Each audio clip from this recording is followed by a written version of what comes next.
In Mozambique, the army of Frelimo had also made progress, with thousands of young men and women committed to the struggle. But like other nationalist movements in periods of great tension, Frelimo had to overcome internal divisions in the leadership. It was in 1968 that Frelimo, Mozambique's liberation movement, held a crucially important congress in a liberated zone of the Mozambican province of Niassa, north of where I am now. I was the only European to have been invited and to be present, and for days I listened to the delegates, some 150 of them, as they hammered out their policies. A minority was for trying to negotiate a compromise with the Portuguese. But the majority argued that any compromise would be bound to spell defeat and disaster for the whole movement and its aims. The majority view prevailed. Events had shown that no compromise was possible. Within a few months, Frelimo's first president, Eduardo Mondlane, was assassinated by Portuguese agents. But into his place stepped his closest supporter, the Frelimo commander, Samora Machel. A nossa guerra era popular, não?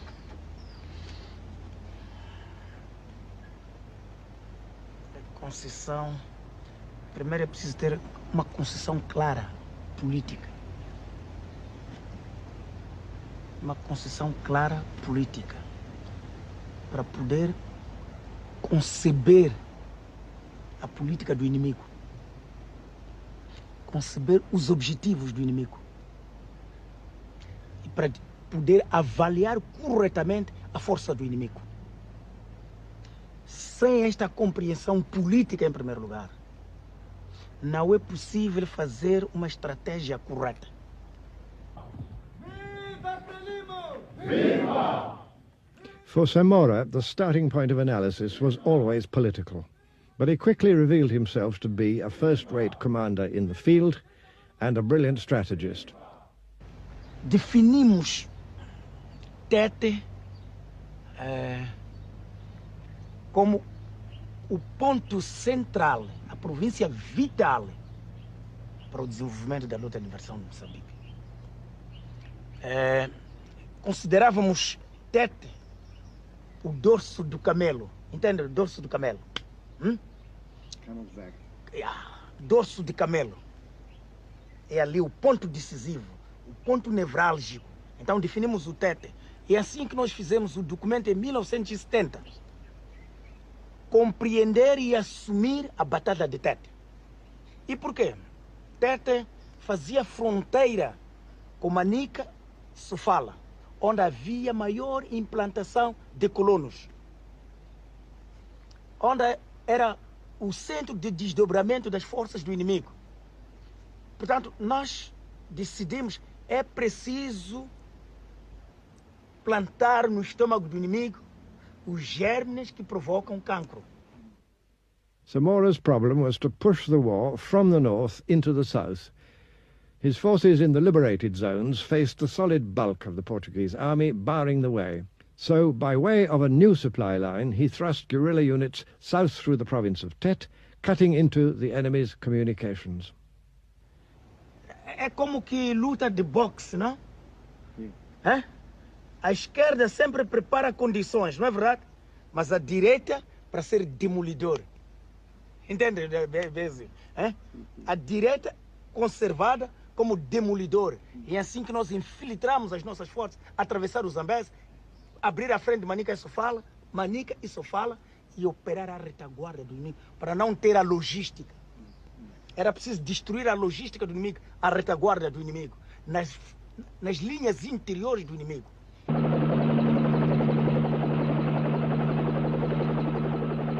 Not even ruthless airstrikes could help the arrogant Portuguese commander, General Causa de Arriaga.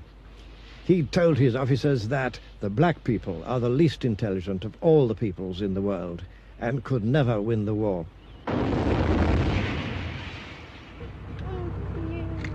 But Frelimo had proved him singularly wrong, and now his outmaneuvered troops hit blindly at the civilian population.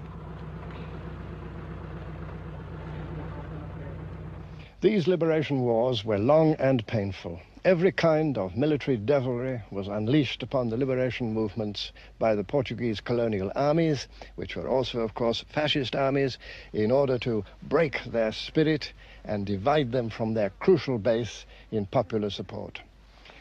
Here was Wiriamu, scene of one of the worst acts of Portuguese militarist terror, when in 1972 a whole village, more than 400 people, was wiped out in a vain attempt to hold up the advance of Frelimo's liberation fighters.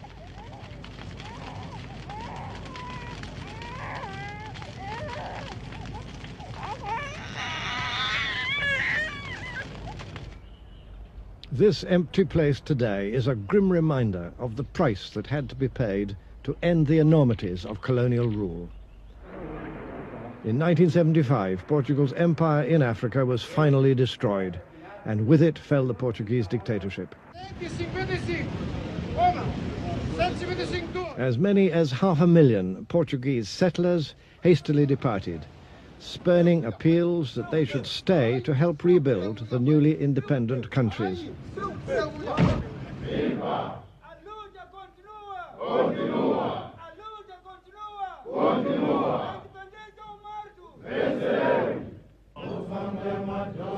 A colossal pile of wrecked military transport was left to mark the graveyard of the Portuguese war machine. Nothing anywhere, perhaps, could better illustrate the waste and futility of these Portuguese wars, fought so long and hard against every pleading of good sense, and at such a cost to the people of Portugal as well as to peoples in Africa.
Who wanna know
Hello and welcome to ABS Africa Broadcasting Service, coming to you from the great state of Texas, precisely from Houston. It's a pleasure, as usual, to come to you with events and news taking place in the continent of Africa. Once more, welcome to the broadcast, and I'd like to welcome all of you who are tuning in from north to the south of Africa, from the east to the west of the continent. Today, we're going to be discussing some very, very critical issues taking place in the continent, precisely in Ethiopia, Somaliland, and the Cameroons. The Cameroons, here referring to French Cameroon, known as La République du Cameroon, and the southern Cameroons, known by the people as Ambazonia. I will be having a very special guest tonight to bring us some insight into the diplomacy surrounding events in Somaliland, events in Ethiopia, and of course the Cameroons. Again, once more, good evening and welcome. If you are joining in, ladies and gentlemen, by way of Facebook, the social media, please go ahead and hit your share button. Hit your share button if you are watching by way of the social media, Facebook in particular. Hit your share button, and in the next 5 minutes, get it to at least 1,000 people. We are already more than half that gone as of the moment. So please, if you are joining, hit your share button. If you're watching by way of television from the continent, invite somebody, let them know the anchor man is live. Again, ladies and gentlemen, we are having a very, very special guest here tonight. I'm speaking about the former Under Secretary of State in the U.S. in charge of African Affairs, Ambassador Tibor Nagy. He will be joining me in a few minutes to discuss events in Ethiopia, in Somaliland, and in the southern Cameroons. As you are aware, Somaliland has gone for 30 years and counting, I believe, seeking, as an independent country, but still seeking recognition from the international community. Ethiopia has gone through conflict after conflict. At a moment in time, we thought Ethiopia was settling down to peace. Ethiopia escalated, crisis escalated, and Ethiopia is back into the news. In the southern Cameroons, we have a long-drawn battle between La République du Cameroon and the southern Cameroons, Ambazonia, going through a 5-year war, and counting, also with Ambazonians seeking a country of their own. We will have Ambassador Tibor again give us his take on events in these countries. Ambassador Tibor, sir, it's a great pleasure to have you here on the ABS Africa Broadcasting Service. Good afternoon, sir, from Washington, D.C. Good afternoon, Chris. I wish I could be there in Texas with you, because here in Washington, we're having a major snowstorm today. And of course, Texas is my home state in the United States, and greetings to all in Texas. Thank you, sir. Ambassador, again, it's a great pleasure to have you here at ABC. We will delve into the issues right away. We're trying to cover a little bit much in the short time that you have with us here. Ambassador, I will start with this tweet that you put out a few days ago. That was precisely New Year's Eve. And this is what you said. You wrote, Ethiopia, my top 5 prayers for 2022. Ethiopia, peace, end to suffering. Cameroon, above, attention from IC. I guess that is Cameroon government coming to its senses. Somalia and Southern Sudan, governments which care about their people. Sudan, successful handoff. We leave it there, and you go about to talk about Somaliland there. If you can give us insight to what you were exactly trying to say here, Ambassador. Yeah, okay, first of all, a very important point. We have to underline that I no longer speak for the United States government, because my time as Assistant Secretary ended last January. So, now my opinions are my own. I mean, we have some long-term U.S. policies, which of course we can talk about. What I was trying to say there, obviously I have a long list of prayer concerns, but those were my top 5 for Africa for 2022 and moving forward. Some of them are relatively new. Some of them have been around for a long time. Some of them cover the period when I was Assistant Secretary, and they cover tragic issues. For example, Cameroon, which our administration was not able to do anything about. And I'm very much hoping that the new administration, and especially with Ambassador Chris Lamora going out there to Yaoundé, will be able to have much more success with. Thank you. When you mention Ethiopia and the Southern Sudan, Ethiopia, we know, had a period of relative peace until recently, I guess in the past 18 months when crisis really escalated. What do you want to see happen in Ethiopia? Well, what I would I wish we could all get into a time machine and go back and stop this before it started. I have also characterized this as probably one of the most needless wars in history. We could talk for hours about the historical forces, the dynamics, the ethnic dimensions at play here. What I would like to see more than anything else is that we have come to a point in the conflict where the TPLF made a play to try to threaten Addis Ababa. They were not successful in doing that. They have now withdrawn to Tigray. The federal government has said that they will not pursue the TPLF forces into Tigray.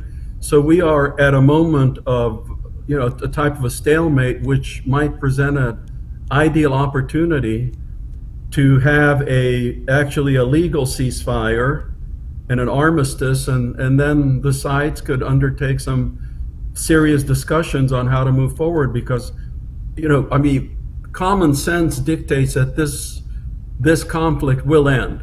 All conflicts end eventually. The question is, does it end now or does it go on for a long, long time? For example, the conflict in Somalia. So it is a moment which should not be lost, because every day further in this conflict builds up hatred, builds up resentment, makes it more difficult to start some kind of a reconciliation. When the conflict started, it was between the federal government and the TPLF. Unfortunately, this has been now ethnicized to where some non-Tigrayan Ethiopians look at Tigrayans as the enemy. The Tigrayans, they are flying the flag of that their region has been targeted for genocide. And others say that all TPLF members are terrorists, all Tigrayans are terrorists. It is a terrible situation, but right now it seems that Ethiopia truly is at a crossroads. If it turns in one direction, it will not only be more of the same suffering, but it will be much worse suffering. And if it turns in the other direction, there is a possibility to end the suffering right now. So that's basically what I would like to see. Wonderful. We will come back to that in a kind of a summary, but I'd like to show you something that you said recently about Somaliland. Let me see, I can put that up.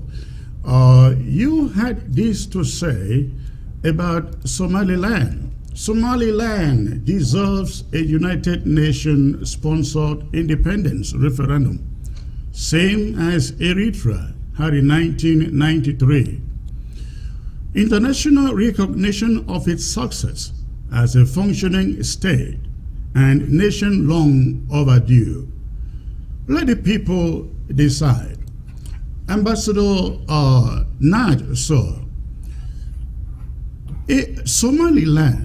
Somaliland is, I believe, the most peaceful and secure when you compare it to Somalia. Somaliland has gained independence, has obtained its own independence for over 30 years, with about 4 or 5 times free presidential elections. I was there a few months ago and I saw their economy, I saw what goes on in the political system, and I can say that politically and economically, they are even more stable than Somalia. The people of Somaliland has demonstrated so that they can govern themselves. Why do they need a referendum? Well, I wish you could make the argument you just made in front of the African Union. Whether it's a referendum or not a referendum, they need a process that is recognized by the international community to move them from the category of a de facto country to a de jure country. And I'm sure you understand the difference, and I think most of the viewers do as well. Because right now, as you said, Somaliland is a functioning state. As a matter of fact, I am not an international attorney, but if we look at history, we can say that Somaliland existed as a de facto legal country for, I believe, at least 1 week before Somalia itself became a country, and right. The two joined together. So what I'm getting at is it is way past time to have some kind of an international process that could put that international stamp of approval on Somaliland to say that, okay, now you are a de jure state. You're welcome to join the African Union. You're welcome to join the United Nations, because that is what has been missing. And I know that it has been tremendously frustrating to all the Somalilanders. I'll tell you a very brief story. When I was ambassador in Ethiopia back in, I think this was around 2000, I had the privilege to know the first president of Somaliland, President Igal. And he was, I met with him several times, and he was so frustrated because he could not get the United States to give him any kind of attention. And I had the misfortune to tell him, I said, Mr. President, here's the problem. Somaliland does not have any problems. It does not have any terrorists. It does not destabilize its neighbors. It doesn't have a security problem. And he looked at me and he said, you mean if we had terrorists in Somaliland, then the United States would work with us? And I said, exactly. So, I could understand his deep frustration. And that has basically been the history of Somaliland.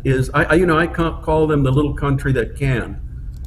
They're very much a can-do country. They do not cause anybody any serious problems. They're taking care of their own affairs. They are thriving without any international development assistance. Recently, they received, I know, a major infusion of investments from the port of Dubai. So they're doing it. They are running their country more successfully than, I don't want to put a percentage, but a large percentage of other countries in the world, let's not just say Africa. And there's this frustration that they cannot get international recognition, because I know there is a whole line of countries that would be willing to be the second country to recognize them. The problem is getting that number one.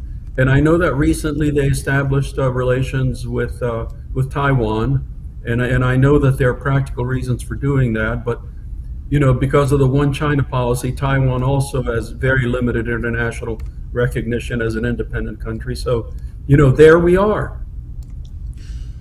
Yes, Ambassador, you are correct. And I think the sentiments that by now Somaliland should be recognized is quite huge out there. And you recall that Somaliland is the only country in the region that has no China relations in the area. And shouldn't you think that the USA should take advantage of that and do something? And the other question would be, what stops the US from saying to the rest of the world, Somaliland has demonstrated it can rule herself, let's recognize her and recognize her? Because you know, if the US does that, the rest of the world will follow, isn't it? Yeah, as I said, I think there are a number of countries that are willing to be number two, but here's the problem. Remember, I'm not speaking for the U.S. government, okay? So I'm just going to talk about practicalities here.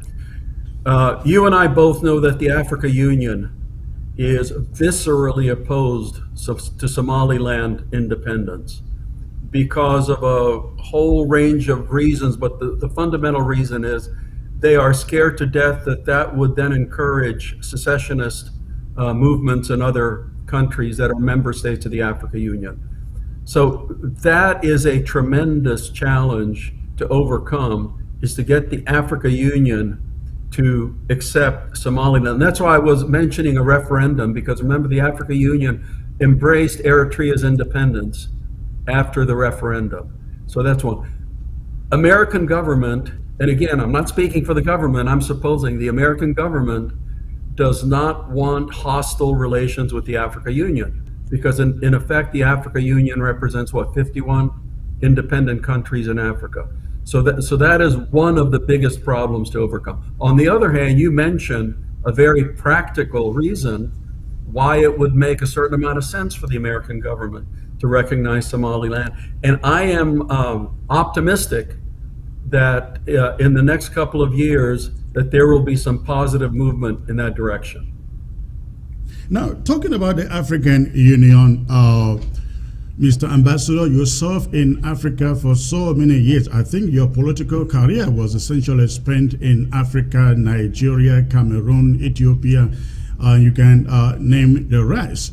And you know, Zambia, Cameroon, Togo, Seychelles, Zimbabwe, right. Let's go. Right. And you know that when it comes to these conflicts and crises in Africa, the African Union has largely remained dormant, doing almost nothing. For example, in Cameroon, where this conflict has been going on for 5 years and counting now, the African Union hasn't as much as called for a kind of hearing to see how a solution can be provided. Instead, it is Europe, it is the USA talking about how a solution could come in. Where is the place of the African Union in this conflict? Why does it have to be Europe or the USA? And why is the Americans and the Europeans not holding Africa accountable for the problems in the continent? Yeah, that is a very, very good question, because at the end of the day, it should be the African Union that should be looking at these problems. I cannot betray some of my private conversations when I was Assistant Secretary of State, but I think I also said on my Twitter account that among my greatest regrets of not being able to help resolve an issue was the one in Cameroon, exactly because of that. And all I can say is I did my best to interest as much of the international community as possible to take a much, much more proactive approach in Cameroon. As to why the African Union itself doesn't get engaged in that, I think that question has to go to the officials of the African Union. Part of the answer is, all you have to do is look at the membership of the African Union and see who some of the longest serving heads of state are, how long they have been in their positions as heads of state. And of course, they have a certain amount of influence. So, I remember, and I'm sure you remember the old Organization of African Union. Corruption within the African setting, Mr. Ambassador? No, I'm not saying corruption within the Africa Union. So What I'm then- saying is that, like the United Nations, the Africa Union has to respond to all of its members. And if you look at some of those members, I would posit that some of those members are not leaders in democracy. That's a little interesting. But then, when you talk about leaders in democracy, shouldn't the African Union be pushing for that kind of leadership in the continent? But you find a situation where the African Union essentially rubber stamps everything politically that happens in every country in the continent. I absolutely agree with you. But again, you have to go to that institution, and the institution has to reform itself. It's not going to be the United States and Europe that are going to be pointing fingers at them. Because if you remember, it would be very difficult, especially for the Europeans, to point fingers because of the history of colonialism. And let's be honest, for the United States to point fingers, we also have that period of history called the East-West power rivalry, when Africa was basically a chessboard between the Soviet Union and the West. But Mr. Ambassador, sir, I mean, you have served in the system and you know the influence, tremendous influence that the West, talking about the USA and Europe, wears over Africa. How come the West can exploit Africa, their resources, their leadership, but when it comes to democracy, good governance, the West always push it back and say, Africans. They want the rest of the world to believe they don't have the pedigree, the power to influence this good governance. Why is it always so? Yeah, okay, again, we have to go to history. If you remember, not that long ago, when it was the Soviet Union against the United States, the Soviets had their clients in Africa and the West had their clients in Africa. And at that point, everybody spoke about democracy, but the fact was the Soviets had their dictators, speaking of people like Mengistu, and the United States had their dictators, speaking of people like Sergeant Doe in Liberia. Right. So everybody spoke a good game about democracy, but at the end of the day, if somebody was on one side or the other, they were given a great deal of latitude. Soviet Union comes to an end. Africa has, I would posit, quite an optimistic decade in the 1990s, and then moving forward into 2000. We have a lot of elections where we did not have elections before.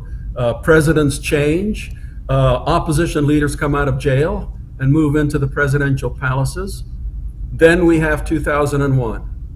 And then the whole focus again turns on terrorism, extremism, and the global fight against terrorism. Hopefully, and I will say hopefully, we are at the stage now where Africa can be Africa, when Africa can actually look after its own interests.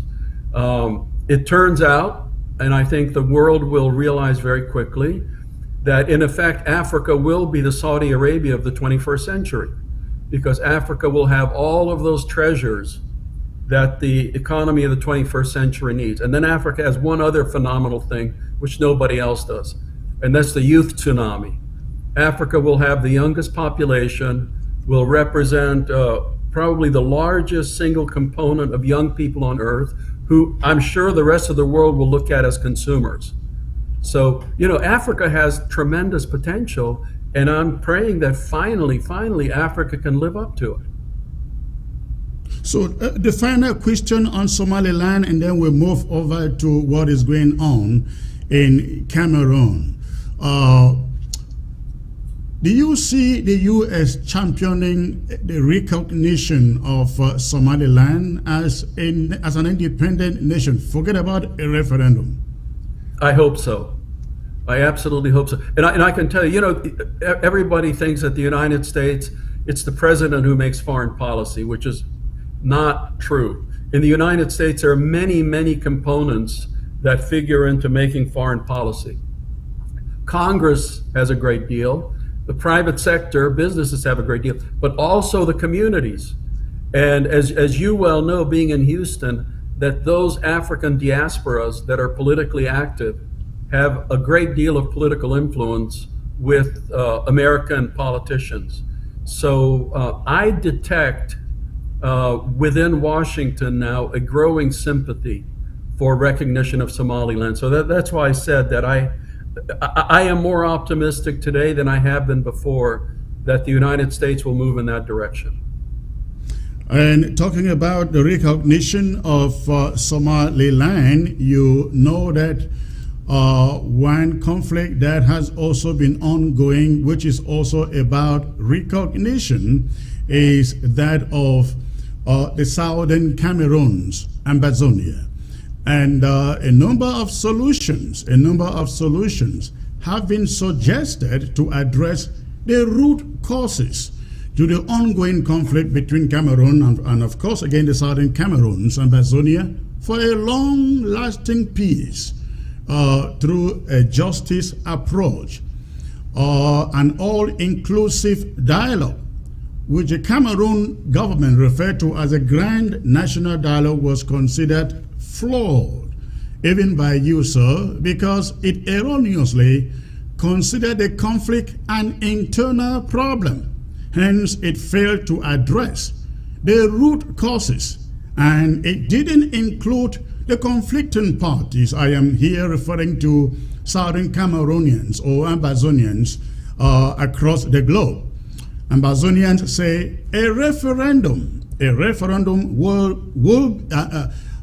will be considered a repetition. In other words, Southern Cameroonians really do not want a referendum. It will be considered a repetition because United Nations General Assembly Resolution 1608 of 21st April 1960 granted independence to the Southern Cameroons as a result of a plebiscite of February 11, 1961, in which the indigents of the Southern Cameroons, then called British Trust Territory, expressed their will to be independent. 64 countries voted in that resolution to grant the Southern Cameroons their independence.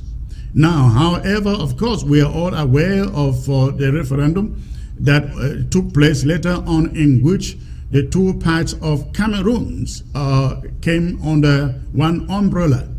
But in the advent of this recent conflict, 3 surveys conducted in the course of the conflict have had Southern Cameroonians expressing their will to be an independent nation, an independent country. The first one was conducted by Cardinal Christian Toomey, whom I believe you know so well. The results showed 69% of Amazonians, they want their own country. Then another one was conducted by the Coalition for Dialogue and Negotiation, which also indicated that 86% of Amazonians, they want their independence. Then another one was also conducted very recently by CD from the ground back in Amazonia. 68.5% concluded that Amazonians want their independence.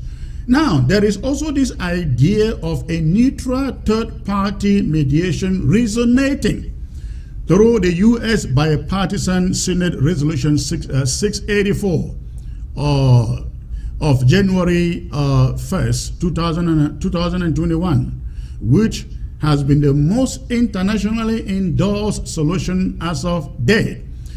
Mr. Ambassador, sir, you were in Cameroon visiting with Paul Biya at the advent of this conflict, and I believe you had a message for him from the U.S. administration. Before I delve into the premise of this monologue I just presented to you, I'd like you to know, what message did you take to Mr. Biya, sir?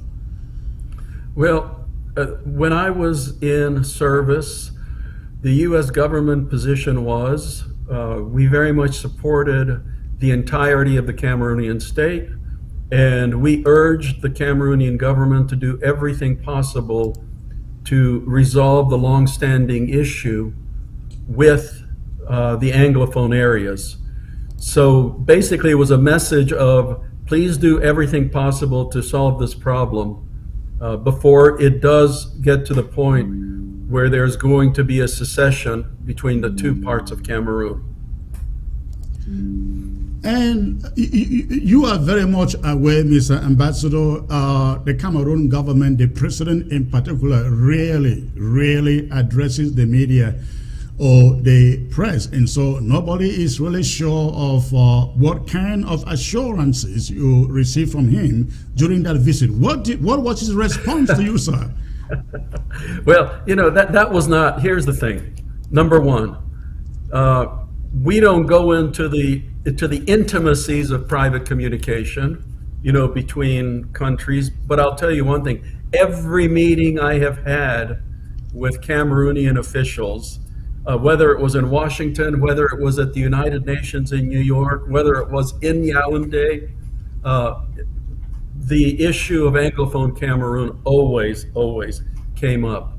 The United States, let's also talk about Cameroon itself, because for the United States, it is a very complicated relationship with Cameroon, because as you well know, there's two conflicts going on in Cameroon.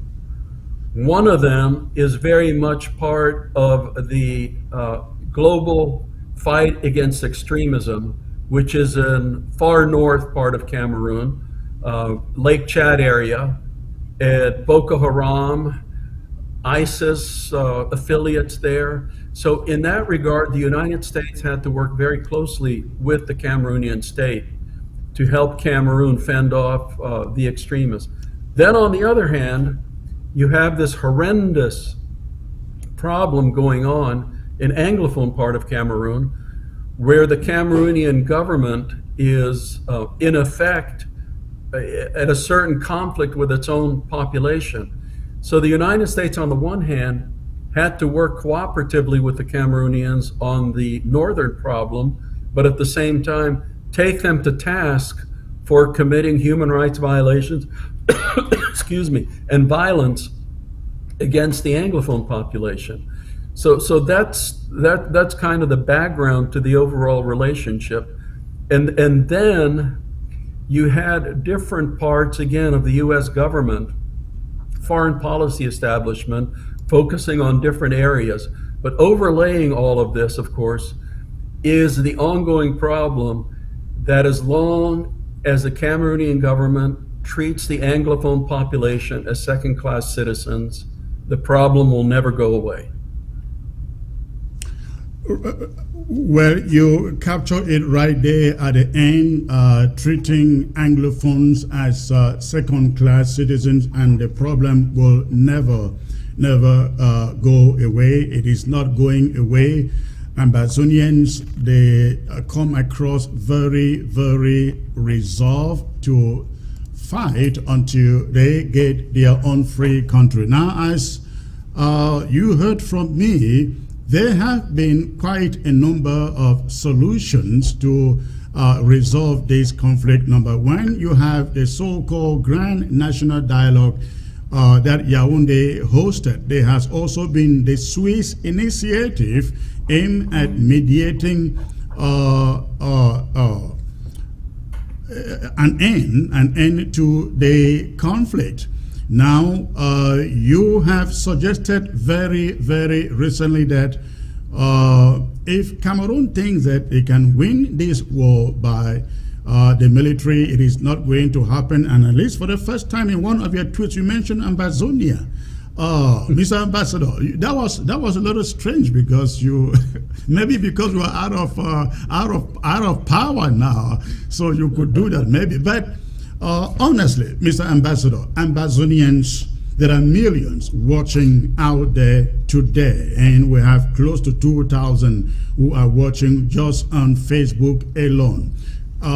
In your mind, of course, you have said you are not here to put out U.S. policy, because you are no longer there, but you were there just about a year ago.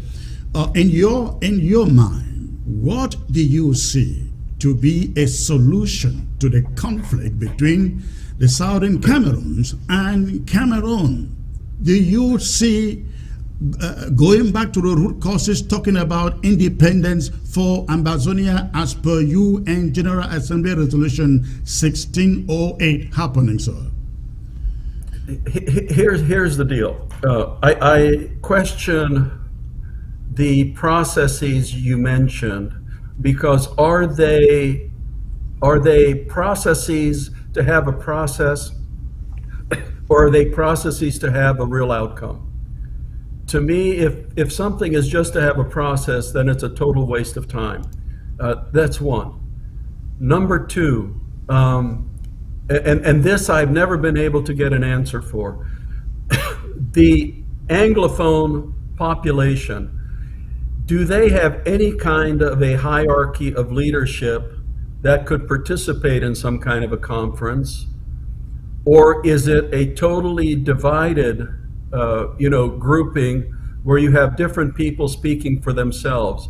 In other words, it is much easier to have some kind of a genuine conference if you're sitting across from somebody who absolutely represents their side. Right now, I understand that the Cameroonian government can play all kinds of games by, having these conferences, and then the people they're talking to do they really have real power? Do they have representation? Do they have a constituency? We can talk about surveys, but who knows the correctness of the data that's behind the surveys? In other words, to have a real summit, to have a real process that will lead to an outcome, you need to have participants who represent somebody. So I don't personally, and even while I was in office, I never got a sense of the Anglophone side and who represents who. Now, as you well know, whenever there's an independence struggle, what usually happens, unfortunately, is that sooner or later the most violent group takes charge of the entire independence struggle. We've seen that over and over and over again. And is that what is happening in this struggle? I don't know. Number two, is the Cameroonian diaspora, especially in the United States, are they united? Because as you well know, the Ethiopian diaspora is terribly divided. You have two segments that are much as war at each other with words as the sides there. Are there genuine representatives of the Cameroonian diaspora that can engage with U.S. Political forces, whether it's members of Congress or going to the State Department and talking? Because as you well know, in America, our politicians pay attention to the voters. Our politicians pay attention to political forces because the United States has so many interests around the world, and they take up so much of the attention of the United States that unless there is a political force behind any particular issue, it is not going to be looked at in a long-term serious way. So those are the questions, that the American government would have to see. Number one, are the Anglophones united in the solution that they absolutely want? Number two, are there genuine representatives of the Anglophone population who really do speak for the entire population as opposed to a small group? And number three, has the Cameroonian government absolutely just played games and not been serious in any kind of process, so that the Anglophones have absolutely every right to take their grievances on the road to independence, so that it would eventually lead to an independent Ambazonia?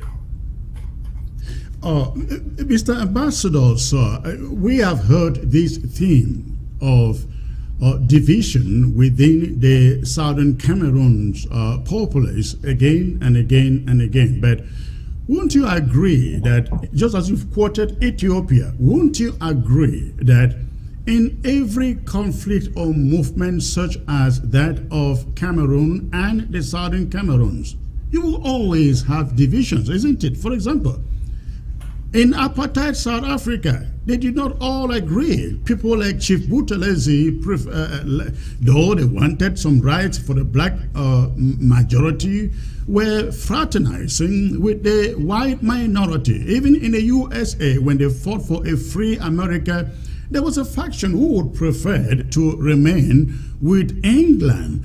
So you have in the Southern Cameroon struggle, I think basically the same kind of division. And so I believe to expect that everybody in the leadership comes under the same tent and agree on the same principle is kind of unrealistic, isn't it? However, in the United States, even as you say, a majority of the Americans actually wanted to stay with Great Britain. The rebel side did have a command structure.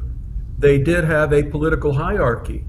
So for me, again, I'm speaking just for myself, but for the Anglophone Cameroonians to provide credible alternatives, they really should present a unified side, a unified structure, so that, you know, it's the same people that show up, whether it's in London, whether it's in Washington. And as we all know, we have to speak reality here in Paris. Because as long as the Cameroonian government can say, oh, it's a bunch of divided, you know, this person represents 100 people, this person represents 200 people, and oh, by the way, this person, all they do is kill school teachers, you know, who want to try and teach students. So, you know, I'm just being practical, because members of Congress are not going to have time to see 12 different spokespeople for the, you know, for the Anglophone Cameroonians. Mr. Ambassador, you have been on this issue for, I mean, since it escalated. Since 1991. Right. Are you not aware that there is the interim government of Ambazonia that is essentially prosecuting the war on the ground? It commands the fighting force on the ground, and it commands the diplomatic aspect of the struggle.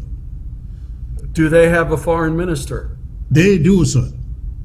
Well, are you saying that you were never contacted during your tenure in office? No, I was not. I was absolutely not. I had many, many visits from the Cameroonian government and the Cameroonian embassy, but I was never once contacted by somebody, you know, who was allegedly the foreign minister of the whole Anglophone cause. And you know, we need to get the practicalities. You know, I deal in the practical and the realistic, not the ideological or the, you know, the ideal. That's the kind of thing that needs publicity.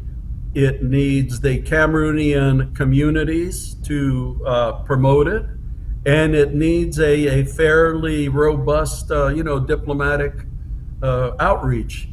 As we have discussed, of course, Somaliland is a functioning state. So for Somaliland, it's quite easy to, you know, send around their representatives.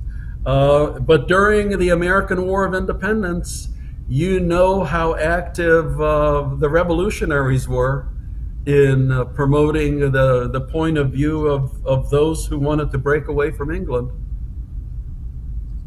Apart from the division that you just mentioned, what would you be expecting the Ambazonian diaspora, the interim government again that prosecutes the struggle, to be doing, sir? Well, if they're that interested, they better be sending delegations to Congress and corresponding with their members of Congress, writing op-eds for the newspapers. I'll tell you, during my time as Assistant Secretary, I think in those years I heard from a handful of members of Congress. There was one member of Congress that I really applauded because he was very, very proactive in this regard. But it was not what I would say a, you know, kind of a hardcore effort or some kind of a, you know, political movement. Now, when we talk, I'd like you to take a minute, a moment, and just listen to this comment that you put out. This was during a hearing in the Congress. I think this was in 2019. When I was still working for the government. Right. Well, everything's on the table moving forward, but we have to bring this situation to an end. Else, there's a possibility of what happened in Nigeria with Boko Haram. Started as a small movement, and now look at it. And it'd be disastrous for the region if the Cameroon government turned this thing into yet another type of Boko Haram. And then also this Cameroonian government established several commissions, and I'm sorry, I don't know the exact name of it, whether it's the Multicultural Institution for National Reconciliation or something, which on the face of it sounds good, but the institution, and there have been a couple of these, but they have not been provided adequate budget, and they have not really done anything. Mr. Ambassador, each time I listen to you make a comment on this crisis, you come across always sounding like frustrated that the Cameroon government just hasn't done enough and doesn't have any intention to do enough to bring this conflict to an end. Why is the international community not running down some sanctions on the regime in spite of the thousands, sir, that the military in Cameroon continues to kill? And you have seen images of charred towns and villages caused by the Cameroon army. Why is the international community really not doing enough, sir? Do you want the diplomatic answer or the real answer? The real answer, sir. All right. Now, and I have to add one thing. You know, I would get, you well know, because you see the pictures through these awful, god-awful photos of the human rights violations being committed by the security forces. And then, of course, the Cameroonian ambassador shows up with his own book, you know, that shows pictures of teachers who've had their hands cut off and gendarmes, you know, who have been killed. You know, so the violations are awful, no matter who commits them against who. But for the international community is seized with so many crises in so many places that there's only 24 hours in the day to focus on one crisis or another. That's why, unfortunately, whether it is Cameroon, whether it is Somalia, whether it is Eastern Congo, whether it is Myanmar, these awful crises which go on and on forever, and people are losing their lives, and women are being raped, and there's horrible abuse. They just tend to be under the radar of the international community as opposed to an Afghanistan. So that's why I'm saying that to give these types of crises the focus that they deserve, there needs to be political mobilization, and people need to point to it themselves in engaging with their political leadership. You know, you mentioned a minute ago that every time in my recordings, I sound frustrated in that I don't think that the Cameroonian government is taking it seriously. And of course, I'm frustrated, and I was always frustrated. I was frustrated the first day I came on the job because, of course, they weren't taking it seriously. They were going through a process. They were going through delaying tactics. They were just hoping that this situation goes away. And since I'm a historian, my history tells me that the situation is not going to go away. It's going to get worse and worse and worse. That's why when I alluded to Boko Haram, you know, when Boko Haram first started, they started with words, and then they went to machetes, and then they went to guns, and then they went to bombs, and then they went to armored personnel carriers. And these types of these types of conflicts just have a way to grow and grow and grow. And then when the government finally pays attention, it is way out of control.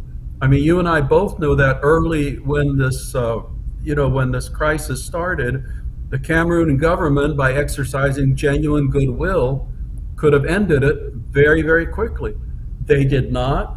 And, you know, whatever data you cite for surveys, I'm sure that today there are many more people who favor an independent Amazonia than there were when the polls were taken. So to me, it is a huge tragedy. It's an unnecessary tragedy, and the Cameroonian government, by exercising wisdom, could have ended it. But I go back to the fundamental point I made, that as long as the Cameroonian government looks at its Anglophone population as second-class citizens, then the conflict is going to go on. Ambassador, sir, so much has been said about the root causes of the conflict, and I will ask you, what, according to your understanding, are the root causes to the conflict? I mean, you live in Cameroon, and I'm sure you have a little bit good grip on the history of the two Cameroons. Yeah, here's my take. I traveled all over Cameroon. Of course, I was very good friends with John Fruindi, and I remember driving to Bamenda once to investigate the killing of some demonstrators. And I get to Bamenda and I meet with the governor, who's a Francophone and doesn't speak English. I meet with the commander of the military region, who's a Francophone and doesn't speak any English. And I said to myself, you know, as long as the government assigns people to the Anglophone regions who cannot even honestly communicate with the people that they're supposed to be engaging with, it is a losing policy. You know, I flipped this around. I think you've heard me mention this before, because the Cameroonian situation is very similar to the Canadian situation, except in Canada, 80% of the population is Anglophone, 20% Francophone. In Cameroon, it's 80% Francophone, 20% Anglophone. And in Canada, they have gone out of their way to make sure that the 20% Francophones feel like they are a part of Canada. As a matter of fact, when any Canadian official makes a speech, the one page is in French and the next page is in English, and it goes on like that. It is inconceivable for a Canadian politician to not be fluent in both English and French. And until the Cameroonian government gets this through their head, the Anglophone population is always going to be made feel like second-class citizens. Now, when you spoke to Congress a while ago, still in I think 2019, you made reference to what U.S. policy is. And you stated in that presentation that U.S. policy is to maintain the current borders of Cameroon.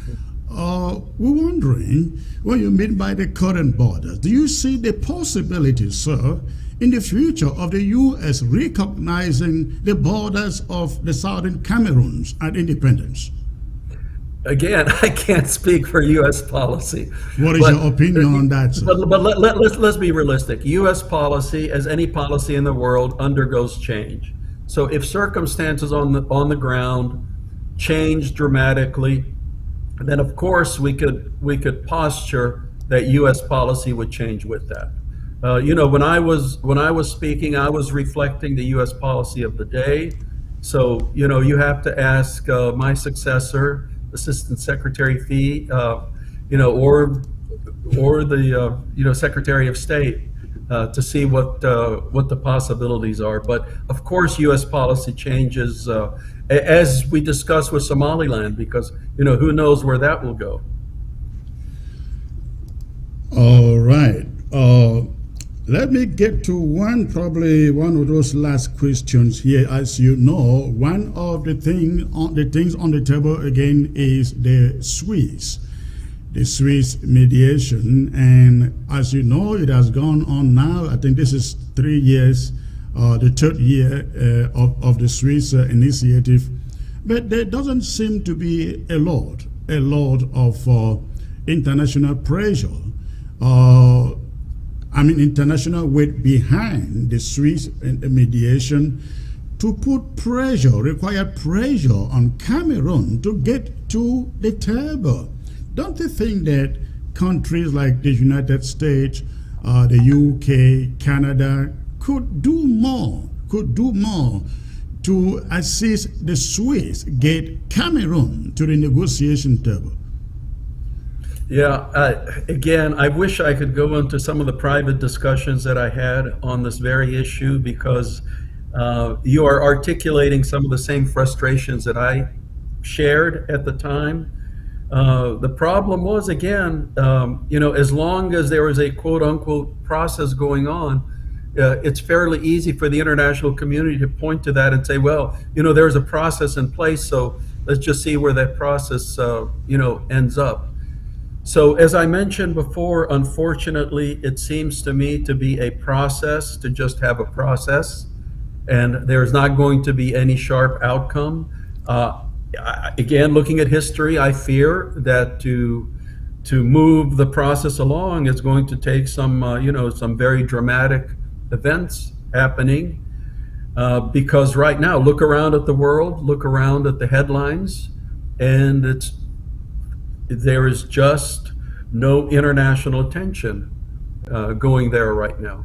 What could be done to get that international attention, especially on the part of Southern Cameroonians? Well, as I mentioned before, it would be a lot easier if the Southern Cameroonians came up with one very clearly defined leadership structure that could start engaging the various countries around the world. The United Kingdom, I know, is very interested. Of course, we all know that one of the key countries would be France. The United States, there are certainly members of Congress and the State Department and the White House people are interested, and get the Cameroonian diaspora, especially in the United States, to start engaging their members of Congress. Talking about France, recently in one of your tweets, you regretted that the French are not doing enough to get Cameroon to commit to negotiating an end to this conflict. Yes, that goes to one of my greatest frustrations. I'm not going to give you the details on that, but rest assured, again, I did everything I could, to get them interested in this. You remember, to be fair, you have to look again. The United States and France have a range of very, very extensive relations, and even in Africa, the United States and France are engaged together very closely, combating extremism in the Sahel. So, the Cameroon is just one phase. It's just one phase of the relationship between the United States and France. Are you suggesting so that the United States is kind of hand-tied because of the friendship with France to push for anything that could bring the conflict to an end? No, I wouldn't. I would not go to that extent to say the hands tied. All I would say is that it's a very broad relationship with France, and if the problems in the Sahel is what is demanding all of the attention, then the others are not going to get the same amount of attention. That's what I'm saying. Ratchet up the political, always politics matters in these kinds of things. And there is a very vocal, active Cameroonian population in the United States. They just have to be politically engaged to express, their rights under the U.S. Constitution of petitioning their members of Congress. Thank you, Mr. Ambassador. I will crave for your indulgence for a few more minutes, please, if you can. I'd like to open the phone lines and take maybe 2 or 3 questions directly for you. But why I open the phone line, please? Again, I go back to the Southern Cameroon's diaspora. What would be your candid advice to the leadership? You may not be very much aware of how the setup is, but I can assure you the Southern Cameroon has a very dynamic diaspora leadership. What would be your advice to them, Mr. Ambassador? My advice would be personal engagement with members of Congress in their offices, and with the staffers, with the staff of the the various committees, because it's all well and good to write letters to newspapers and 20-page academic treatises, but let's be honest. There's so many issues that are being followed that's not going to, as we say in America, move the needle. Moving the needle it means political engagement. Thank you, sir. I will take this caller here. I guess he has a question for you. Hello. Chris. Hello, sir. Greetings, Chris. This is Ben Jaker. I want to say great interview with the Ambassador Tibor Nagy there. I just want to ask one quick question to Ambassador Tibor Nagy. He has been talking in regards to unity in purpose. I want him to talk or to tell the people of Southern Cameroon's Ambazonia what he thinks like is our way focus, like our way to push forward with the revolution, because he has been saying like we are divided. You have one leader here with 100 people. Is he in any way trying to tell the people of Ambazonians that if we have to succeed in this war, we have to all come up in one group in a unifying purpose, or with one group with a unifying focus? All right, thank you. Thank you. Let Ambassador to your question, please. Mr. Ambassador, sir. Yeah, I cannot be a cheerleader for the conflict. Yeah, you know that.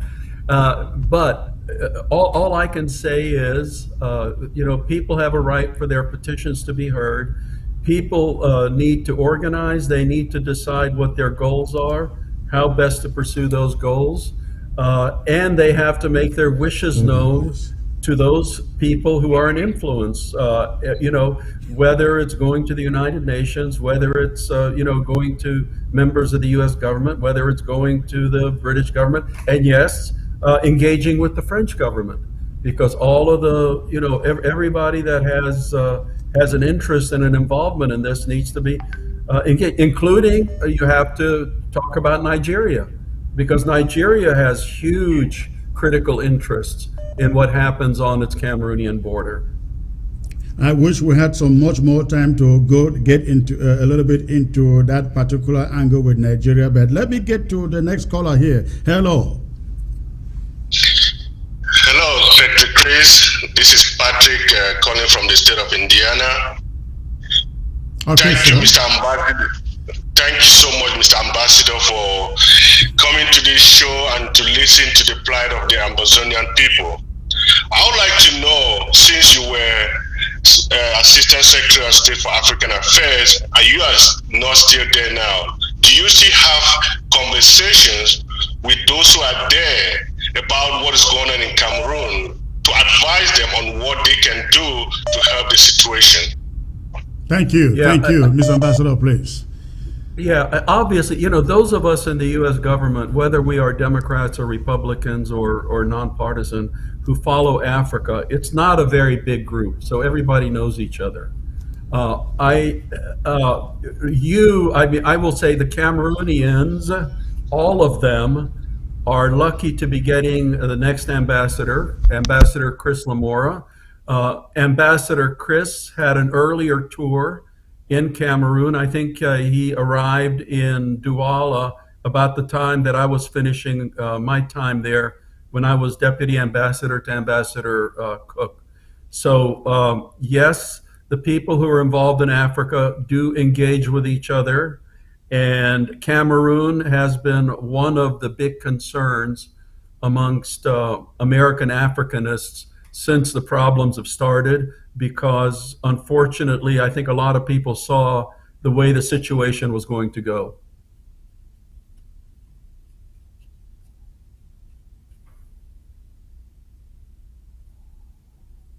I can't hear you. Okay, this is the last question. This is a caller calling from Germany. Hello. Yes, hello. This is Dr. Awa. I got a question for the ambassador. I have in front of me UN Resolution 1608 of April 21st, April 1961, with a vote for the independence of the Southern Cameroons, 64 against 23. And I see among the countries that voted for the independence of the Southern Cameroons, the United States of America. They actually voted for the Southern Cameroons to get their independence. But somehow the Southern Cameroons is being ruled by a neighboring country that got its own independence on the 1st of January 1960. Please, Mr. Ambassador, can you really give me your own interpretation of this resolution 1608 of 21st April 1961? Thank you, sir. Thank you. Mr. Ambassador, I think that's quite an interesting question there, because when 64 countries vote to give a country independence, it turned out it is independence by joining. That never happened then to any other nation in the 60s, right? Yeah, right. The easy answer to the gentleman's question is no, I cannot, because I am not that familiar with that much history regarding the origins of the dual Cameroonian states. But I think, Chris, didn't you mention that shortly after that there was another resolution which actually led to the coming together of the two portions, and that there were votes taken in what had been the British Trust territory, and some parts of it joined up with Nigeria, and other parts of it decided to form the Federation of Cameroon, which then eventually, I forget, was it President Ahijo or President Biya who did away with who did away with the Federation. So I think that there were certain steps of that old history, that there were subsequent actions after the resolution that the gentleman mentioned. Mr. Ambassador, I am really thankful for you coming on ABS. I will be coming back to you once in a while to get your take on African issues. For your information, sir, ABS is fairly new, broadcasting to all of Africa, and it is a news channel that covers African issues. And again, I shall be returning to you for some other African issues in the course of the time. I really want to appreciate you for coming on board, sir. Thank you very much, and let's continue praying for the very issues you talked about. Thank you, sir. Thank you. Ladies and gentlemen, Ambassador Tibor Nagy on the ABS, Africa Broadcasting Service. Unfortunately, the time can never be enough to cover all the issues. For now, I am going to invite my panel to weigh in on the discussion with Ambassador Nagy. So I am joined by Mark Barita, ladies and gentlemen, joining in from London. Also joined by Barrister Inde, also from London. Also joined by Mike Fusi, joining from I think Pennsylvania, Philadelphia, I believe. Ladies and gentlemen, it's a pleasure to have you, sir. Barrister Inde, pleasure to have you. Well, it's a pleasure to be here, Secretary Chris. Let me take the before you get into start commenting on this, ladies and gentlemen, I just like to let you know Barrister Inde is the former chair of the Judiciary Council here at the interim government of Ambazonia. I am also being joined by Mark Barita, all the way from London. He is a familiar face. Mark, good to see you, sir. Thank you, Comrade Chris, and thanks for inviting me to give our take on Ambassador Tibor Nagy very interesting interview. All right, and also with me is Mike Fusi. It appears that Mike Fusi is frozen. I don't think this image I see is live. The image is not live. I hope you will reconnect to contribute in the panel. Let me start with you, Barrister Inde. You listen carefully to Ambassador Nagy talk about the issues that we all know, pertaining to the struggle for Ambazonian independence. I think he has moved drastically from the standpoint of he doesn't see a free and independent Ambazonia when he was under Secretary of State for African Affairs to seeing the possibility, a window of an opportunity for Ambazonia to become a free country. I don't know whether that is the same thing you saw in his responses here, Barisanda.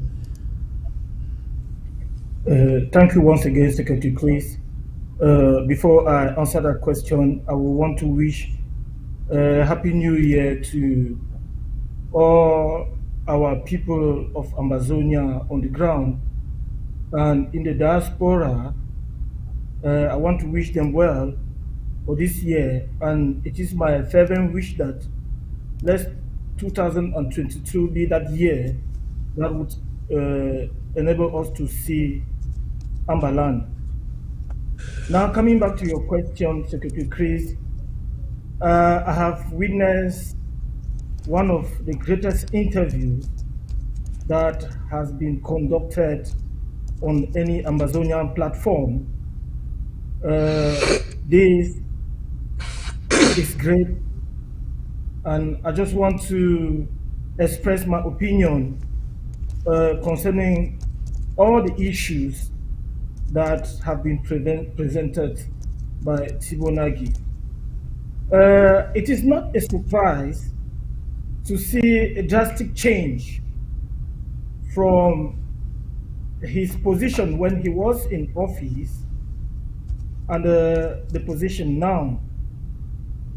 I give him the credibility and the courage for coming out now and making such powerful and profound pronouncements in favor of our struggle, which is a complete and a drastic change from the position he had when he was in office. And it is understood. I mean, when you are in office and in such a career, you need to be articulating the position of your government, not your own individual position. Now, with the weight of that office away on him, he is now at liberty. He is now free to express himself the way he wants and to give his private opinion. That is why we've been having this tweet time and again in favor of our cause, which clearly defines his position insofar as we are concerned. The only regret I have is that we have not been doing enough to engage at the level that he has clearly stated here.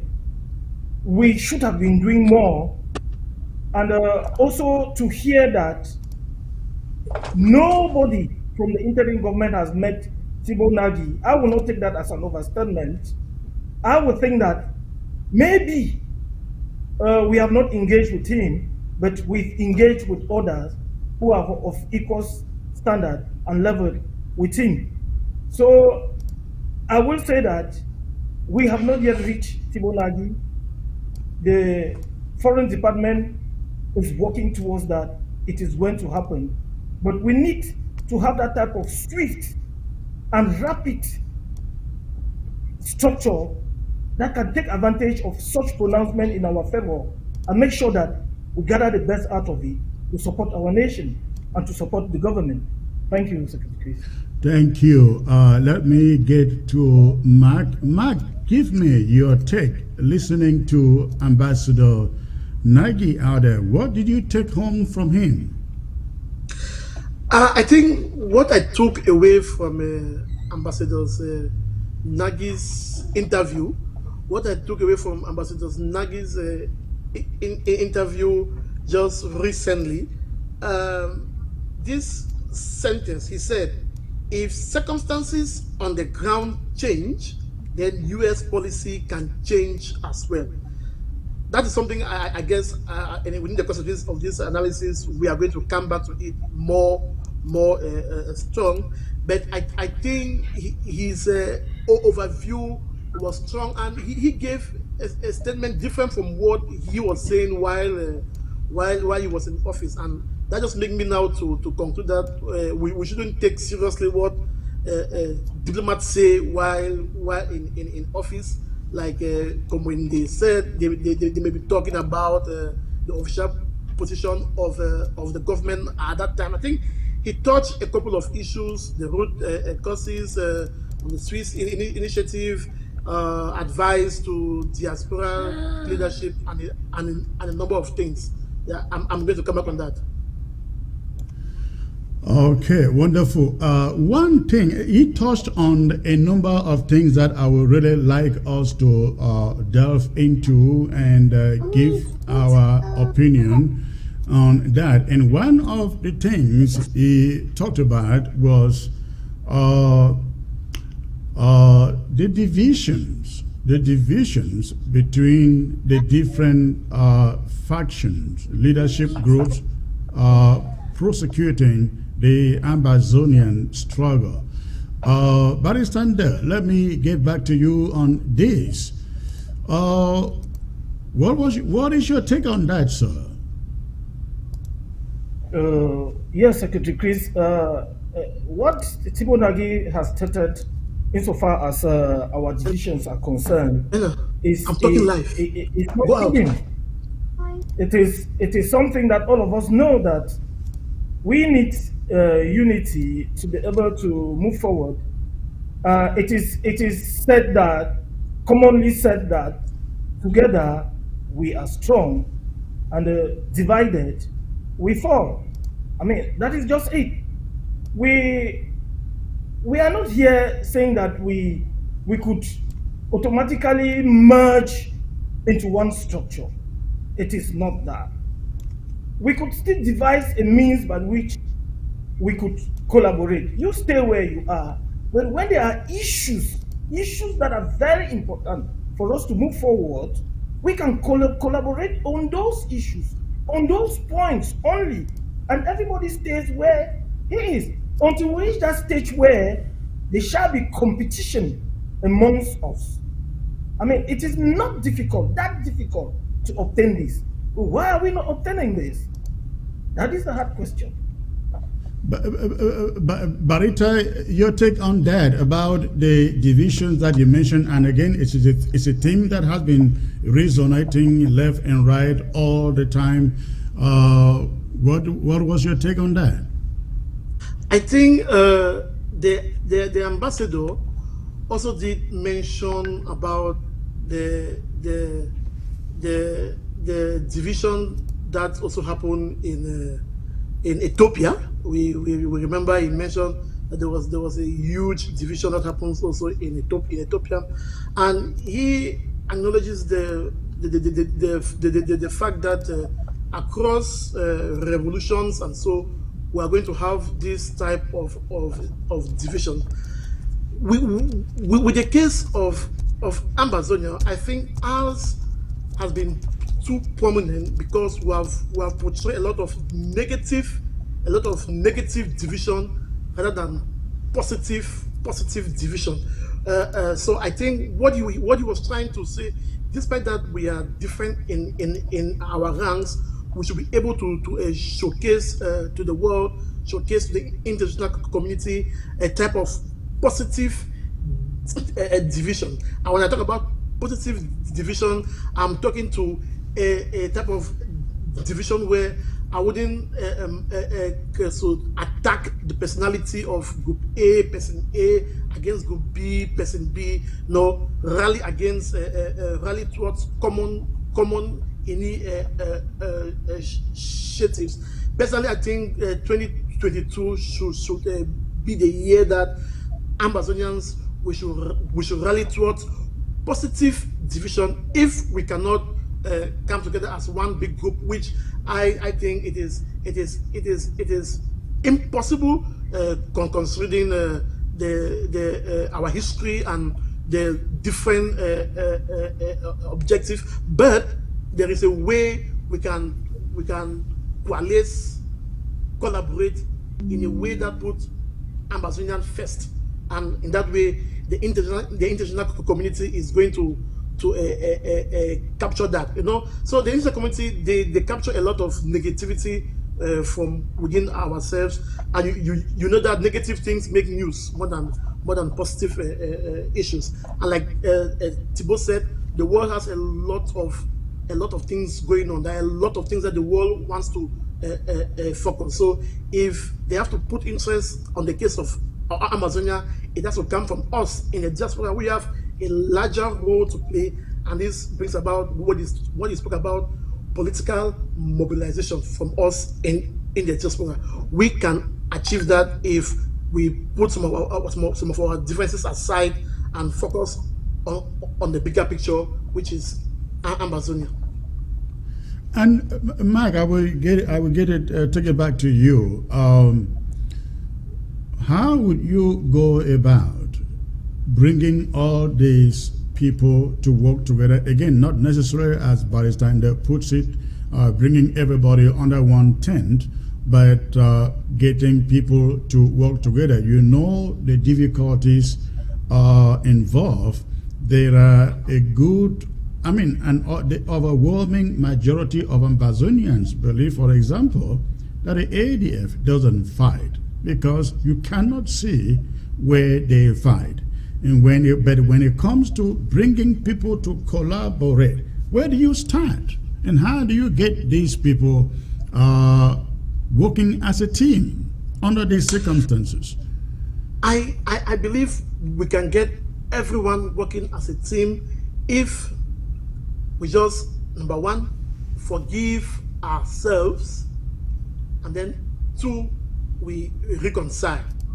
If we forgive ourselves, then we reconcile, then I think we are going to get to a point where we can collaborate. Chris, you and I were in Zaria. You remember what happened in Zaria, and after that,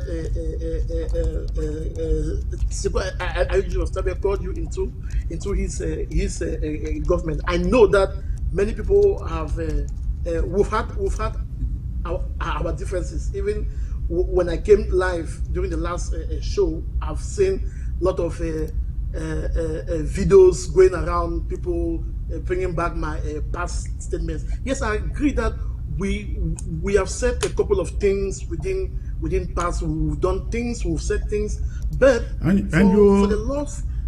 And you actually prefer to keep me than to keep Obia, isn't it? You say if they put me and put Paul here, you will kill me first. Have you reconciled yourself with that? That is not all of it. Let me say it on live. Let me say it on live. Say it on live. Of course, I've said 2022 was the year of reflection, forgiving oneself, trying to reconcile. Of course, if you put Paul Biya and Comrade Chris Ano, there is no way I'm going to point the gun at Chris Ano first. That is. I think people should look at the figure of speech. In this operation, we have some kind of figure. You look very tense though when you made that statement. You put Paul Biya and Chris Ano. I'll kick you.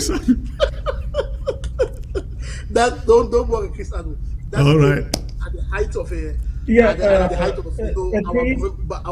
our going on. But when it comes to collaboration, I think the fact that you invited me on this show twice or so means that I think you look at Ambazonian first, and the statement that I made did not form part of your judgment, because I think you understood probably where I was coming from, the heat of the moment, and I see it as a figure of speech. We have to reconcile amongst ourselves, and we have to forgive ourselves. I don't go into the issue of ADF, ARF, this fighting, this, that, because we know that these are some of the bedrocks of the issue that has catapulted our revolution from different angles. You recall, before I was a supporter of the idea of a government. I pushed for it. You know, I supported it, and I made a statement more than 2 years ago, which I said the idea of a government was a mistake. Before I made that statement, I had written to all the movement at that time, and I gave them a proposal of what I think could get us going. And I personally think that proposal still stands true as of this day. No group, you don't need to dissolve. You don't need to dissolve. It's not about one group all coming together, then everybody lose. No, you don't need to dissolve, but we need to get, like Tibor said, we need to get a unified platform in which, when we say we are going for political mobilization towards this, we are doing that, towards that, and we are doing that.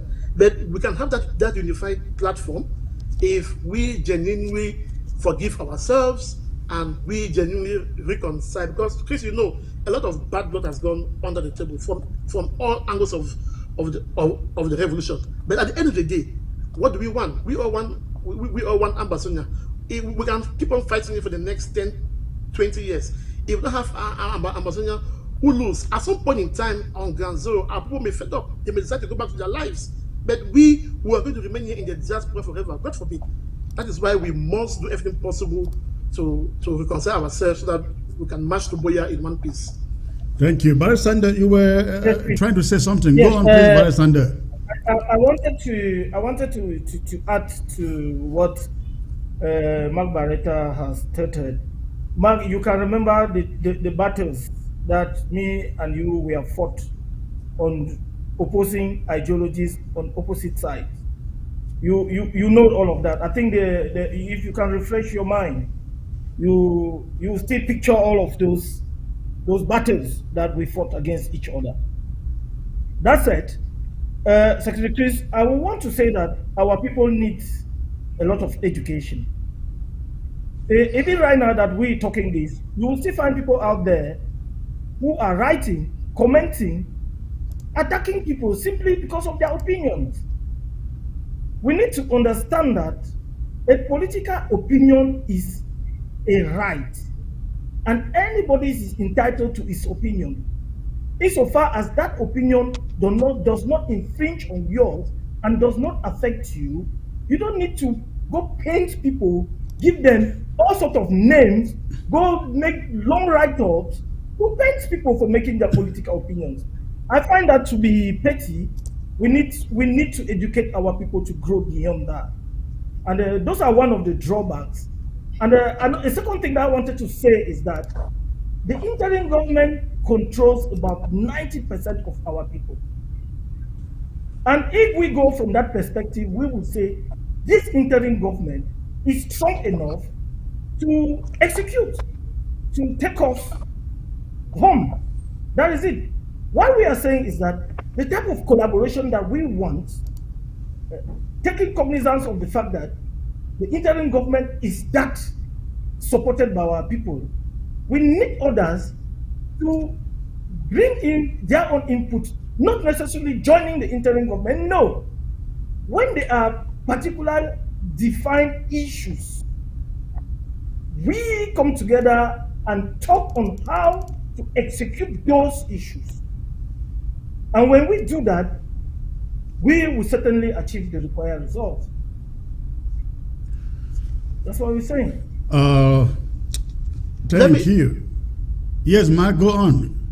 Yes, I wanted to say that I hope we should understand, when we talk about a political education, when there is anything like let's look at what is a government.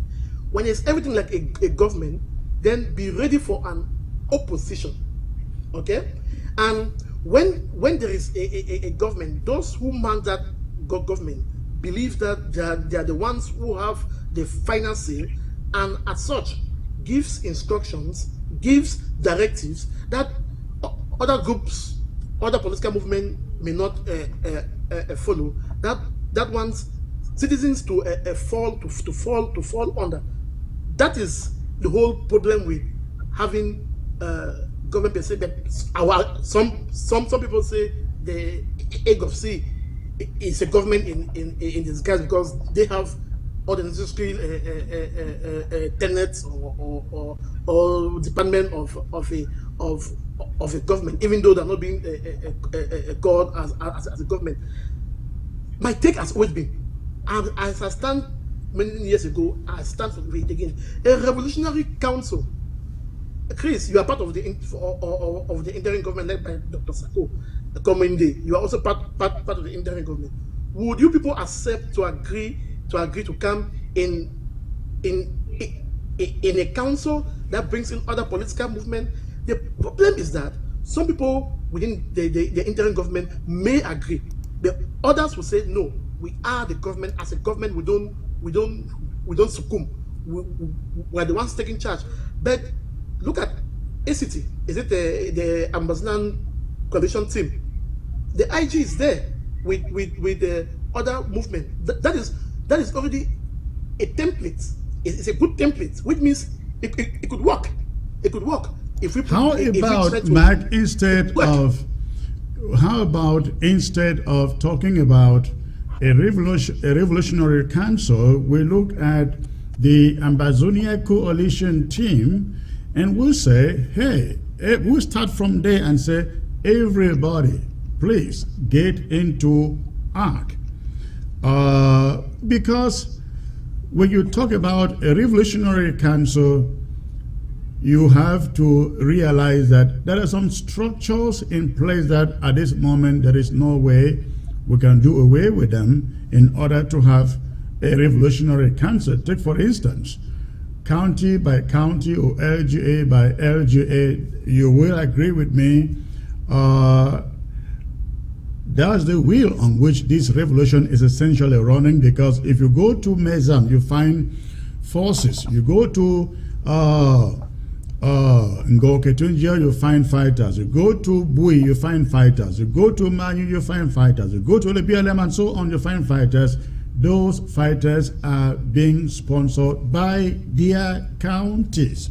So you put away the idea of a revolutionary council, but then say everybody come under the umbrella of ARC, so that issues of diplomacy, we can discuss it. Issues of negotiations, we can discuss it. How about looking at it this way? Chris, I don't think it will be an issue. Whether you call it, okay, I'm called Mark Barretta. You can call me Barra. You can call me Barretta. You can call me Mark. I still remain the same person. A name doesn't really matter. What matters is the content. What is being done at that level. It takes political discourse. It takes consultations. Somebody somewhere must begin this conversation.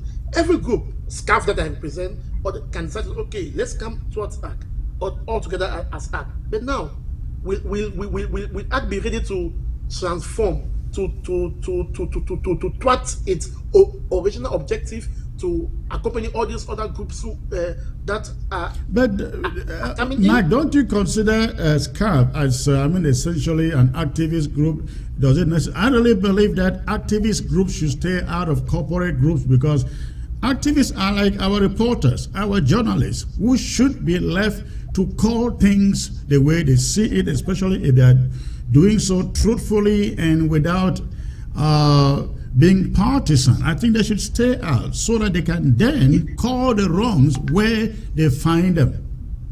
I agree with you, essentially. The whole idea of bringing activists together, the whole idea was to sanitize the social media space, because there was a lot of infighting, a lot of, like you said, activists are essentially reporters, should cut out things as they are. But if you look at today, activists have chosen side. There are some who are aligned towards group A, towards group B, towards leader B, and they tend to project those things only what their group say or their leaders say. As SCAF, we try as much as possible to remove ourselves from this division, from this infighting, and try to focus on the ground, on the issues that matter. But going back to every group coming to act, it's not essentially a problem, but there needs to be a consultation, there needs to be a drafting, so a treating of its objective. So whether you call it act or a council, once they agree that this is what we're supposed to do on diplomacy, this is a message we're supposed to go out for communication. This is how we are supposed to react to Paul Biya's killing of our people. That is still collaboration essentially, but it's going to take forgiveness, goodwill, and somebody must be able to reach out. Chris, who could be that person to reach out? That is the problem. You could decide to take that mandate. You as Christian, you can decide to take that mandate. You are here now on ABC. It's viewed as a neutral platform, different from the organization that you represent. So anyone coming here, feel free. I'm not coming to a government TV. I'm coming to a private TV. You could take that initiative. Put aside whatever that has gone behind what has been said. No matter the worst thing that has been said, nobody in this revolution is worse than Satan. So nobody is worse than the devil, no matter what has been said in the past. You could decide to give yourself that mandate, reach out and see what happens. God might be saying something in 2022, Christian. Well, thank you. We are joined by Mike Fusi, who was supposed to be with us from the onset, but he had some technical issues. Barrister, before I get back to you, let's quickly get to him and get his take on the interview with Ambassador Tibor Nagy. Mike Fusi, what did you take home from Ambassador Nagy, please? Secretary Chris, I'm glad to be on ABS again this afternoon and to share the panel with Mark and Barrister Ndur. I think we have heard from Ambassador Tibor Nagy himself, who came and he told us exactly what we've been doing right and what we've been doing wrong. And it is abundantly clear now that our diplomacy has not been good enough. We have fallen short as far as our diplomacy is concerned. And the infighting amongst ourselves is not helping either. And I'm really excited and glad that I see Mark here sounding very subdued and measured in his pronouncements. And I hope that this will be a new beginning going forward, because we know that Mark has said some very not very tasteful things in the past about those he disagreed with. We can, as he is now saying himself, we can disagree, but we don't necessarily have to hate each other. We are fighting for the same nation.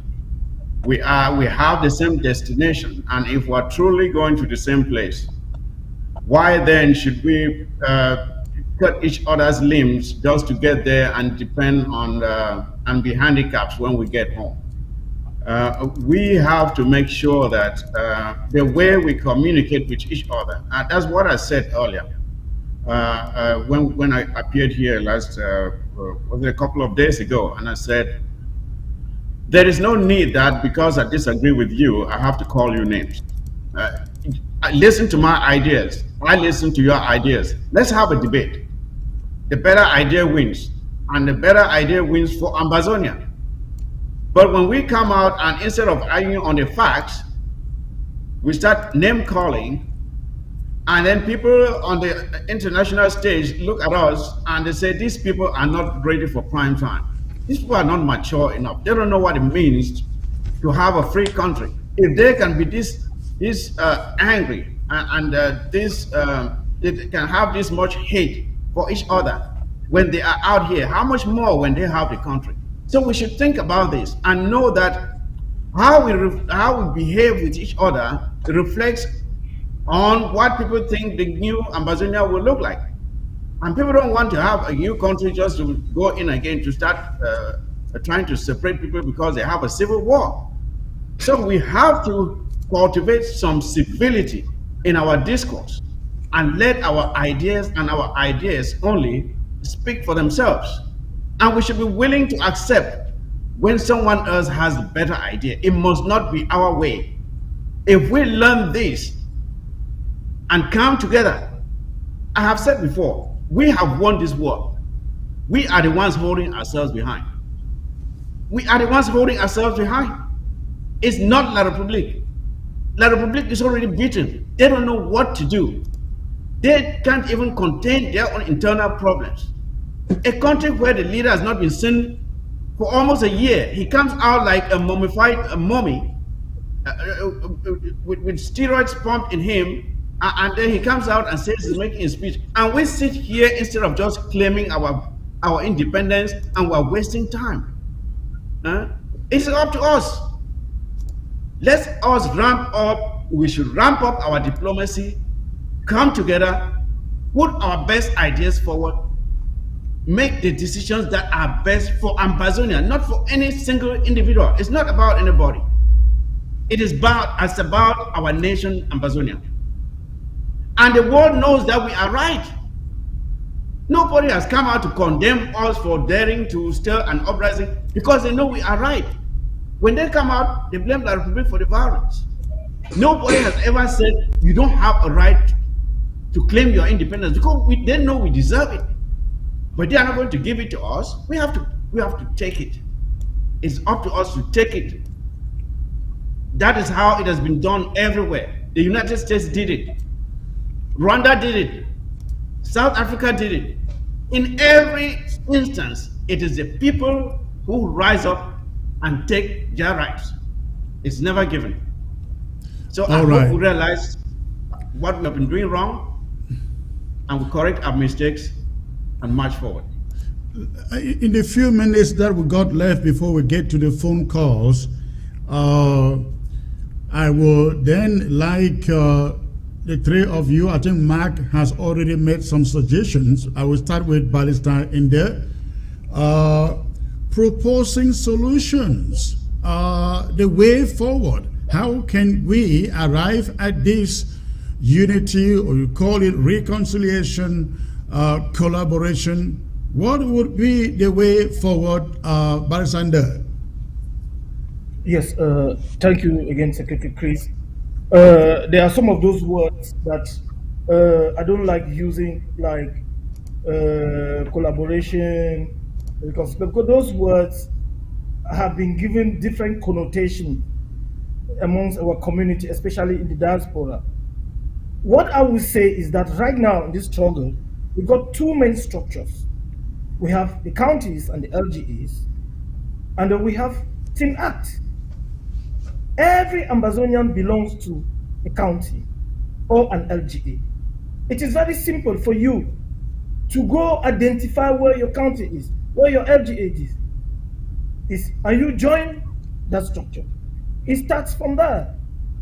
Secondly, if our people were honest enough, you won't find a group of people, a group of associations. Some of them, barely the founder, they met themselves in Canada, and they say they're holding a conference to forge unity, whereas we already have a well-structured organization that is already there, and it's been existing for more than 2 years today. I mean, Team Act.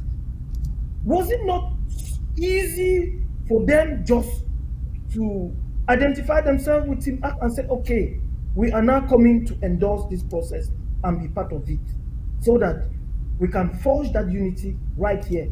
Was there that imperative need to go to Canada, create another structure, bring up other problems, compound issues? This is it. It is very easy. We have those two main structures. From the moment we will start identifying with those two main structures, this problem of unity, confrontation, collaboration would have had a beginning solution. All right. Mike Fusi, what would be the way to go to arrive at unity, collaboration, reconciliation, any of the above? Someone needs to pick the ball, take that responsibility, and make the calls to those who matter. I hope the interim government will do that. Because this idea of it must be done my own way is delaying our arrival in Boya. Some adults out there need to realize that I know that the interim government has tried before to reach out to some of the leaders, or those who consider themselves leaders, and the response has not been good. But we have heard from the chief diplomat who just went on retirement of the United States, saying it to ourselves that for all the time that he was the Undersecretary for African Affairs, not a single diplomat representing our cause came to him. Just imagine that. Let that sink in. So we have not been serious, but we need to get up. Someone needs to make the call, and anyone who considers himself or herself a leader in this struggle must understand that it is not about you. It is about the Ambazonian people. And I believe that at this time, when those contacts are being made, the Ambazonian people should be informed of who is holding them behind. When the hand is extended to you and you turn it down, it should be made known to the Ambazonian people that this person was reached out to and he refused to collaborate. So the Ambazonian people will know to keep that person aside. And then those who are willing will join hands, including even those who are in prison. Because they have the most to lose. Until we are free, those in prison will not be out. That's a fact. It is up to them. They have the most interest, they should have the most interest in making sure that we collaborate and get this freedom. Because I don't see anyone in Konigi walking free tomorrow because La Republic just felt good and let them go. It's not going to happen. Their freedom has to be part of the negotiation that we will have with La Republic. I hope they understand that. And they should be willing to collaborate with the interim government that is prosecuting this war. Let's be honest. The interim government may have its own problems, but the interim government is the main body prosecuting and funding this war right now. No other group out there is doing it. And I don't see why any other group out there that is not doing what the interim government is doing should now dictate the pace of the collaborative effort that we should have. And something I may want to say about Tibor Nagy, because after his retirement, he started making some positive statements about us, about our cause. And there were some amongst us who started chastising him. And I was really so offended with that attitude, because our attitude right now, where we don't have enough recognition, should be one where we open up to anybody who is willing to sensitize the world about our plight. This is someone, a former diplomat, major diplomat of the United States of America, making positive comments about us. And La Republic was so anxious about the statements he was making. And yet, some of us were instead chastising him, instead of reaching out to him to ask him how we can go ahead with our struggle. If he has any advice for us on how to prosecute this thing, who we can talk to that may help us.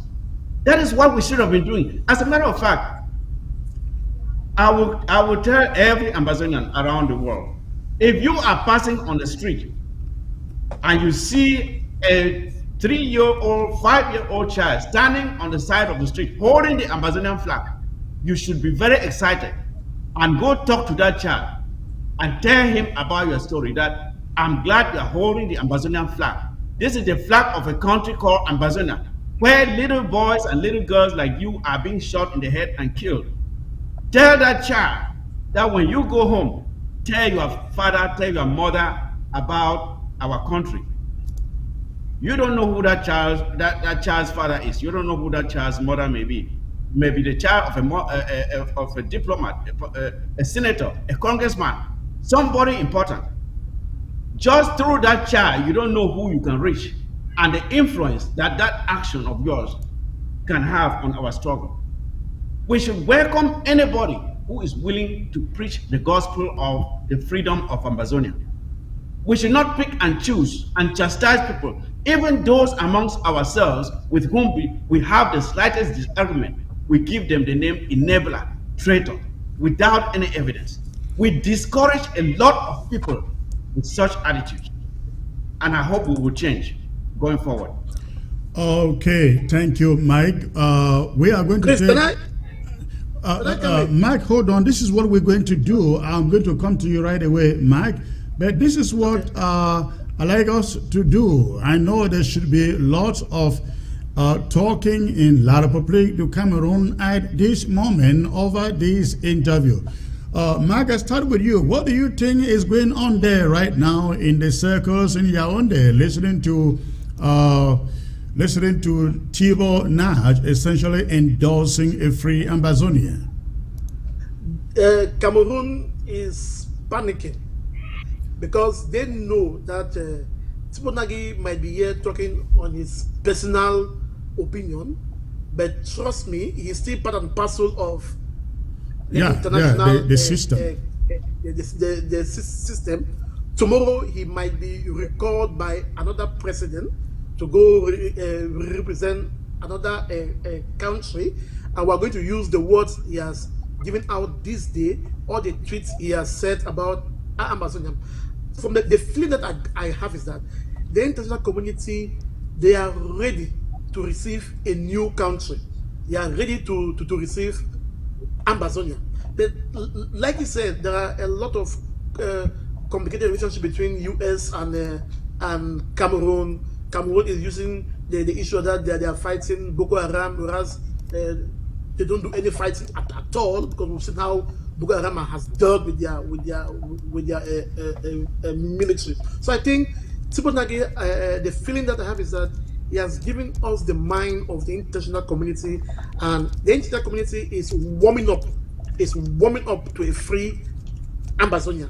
So Cameroon at this stage must be panicking, and most especially that you, now the anchor man, has got Mr.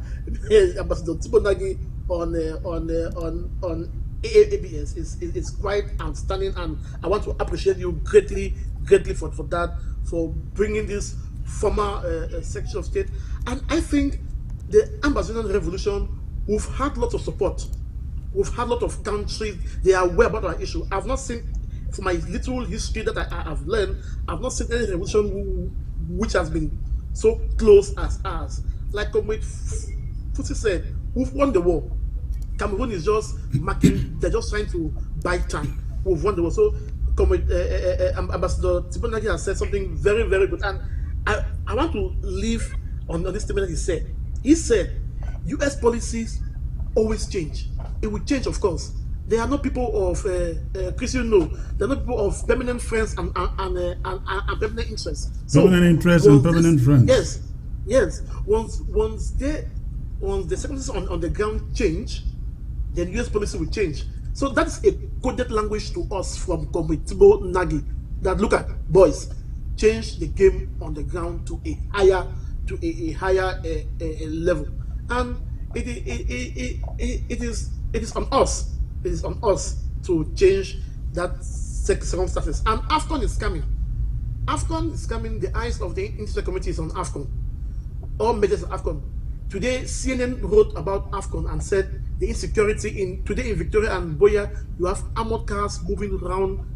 There is no fanfare, because even with fanfare, you have armored cars there, because they know that they don't have the security under control. The international community, they want to see what Ambazonia will do.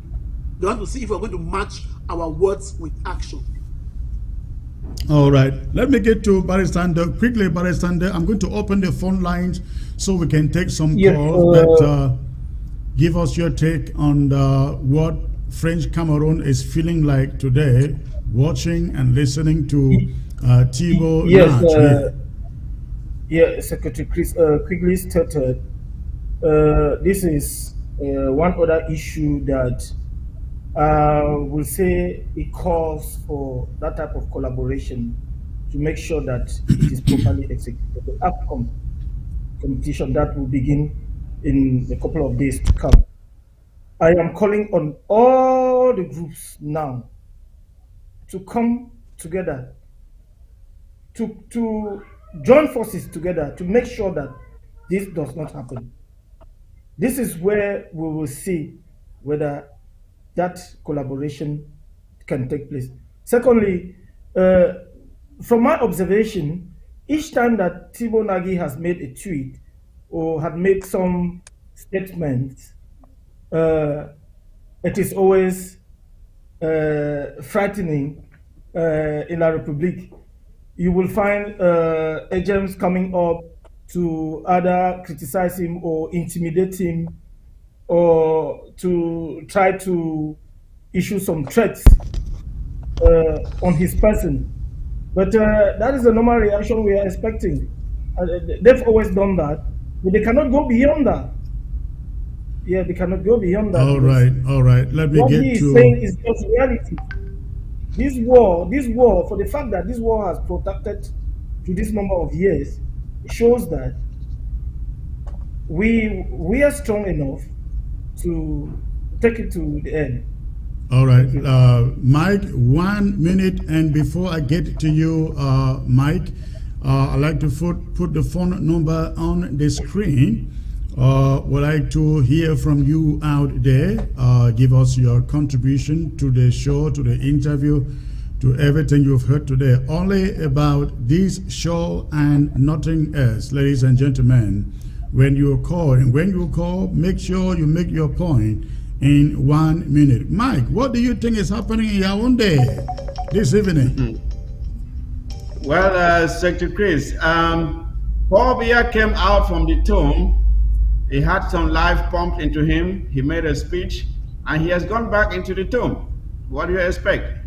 That is a leaderless country where they are so broke now to the point where they are now they have now imposed taxes on I think mobile money. On digital money, yes. They keep on taking from the people and taking from the people, and they are never tired of taking from the people. They are totally panicking because it's like I said, it's a leaderless country. The place is it will implode very soon. Just wait for the day Bobia is no more. That's when you will know what's going to happen in that place. They are probably shivering now because they hate when someone shines a light at what is going on in that country. That is what they don't like. And that is what they know, that when Tibor Nagy speaks, he's not just talking to us. Tibor Nagy, he has a phone number of his successor. He can call him and advise him that, okay, this is what is going on here. These people have actually suffered for so much. Maybe you should do something here. So they know how potent his words are, and they are shivering. But I don't think Paul Biya is shivering because he's not conscious enough to know what's going on. No, Paul Biya doesn't care. He knows that tomorrow he may be gone. It's only those who still have some life in them and hoping that they can take over from Paul Biya, who really should be trembled. They ain't going goals and so on. Yeah. All right, ladies. Gentlemen, the time is far gone. Let's open the phone lines and get to hear from some Ambazonians out there. And I have the first caller here from San Antonio. Hello, sir. Hello. This is Ephraim, the chair of Minimo. Okay. And I'm particularly pleased at this interview with the ambassador. But I will tell you this. I agree with Comrade Fosi up there that what is said about us is a terrible, terrible indictment of our system. That to this date, or up to the time he was in office, nobody from our foreign office, I know we have one, and said by Comrade Dr. Kizito Elad, that nobody ever breached him. This is a real weakness, but there's nothing we can do about that now, other than just following up, doing what we can do to amend. So, is there a possibility of using Ambassador Tibor Nagy as a person to open us doors. He now speaks somewhat in our favor. Can we use him to open us some doors, even doors to Congress, doors to wherever he can? I think that we can. I would like your panel there to look into this, please. Thank you. Thank you very much. Thank you, sir. Thank you. So, folks, what do you think about that? Is Tibor somebody who is disposed for us to reach out to and use? I would just, please don't go into any details here because these are diplomatic issues. But is it a yes or no for you, Barisander? I did not get to Secretary. Please, can you repeat that? The caller is asking the possibility of us using Tibor Nagy as someone who can stand between us and the international community. Would that be a good idea? Those are ideas that we had accommodated a long time ago. There are many of them out there. Tibor Nagy could be one. There are many others, and left for us to agree on that and know what we are doing. But we certainly need something of the sort.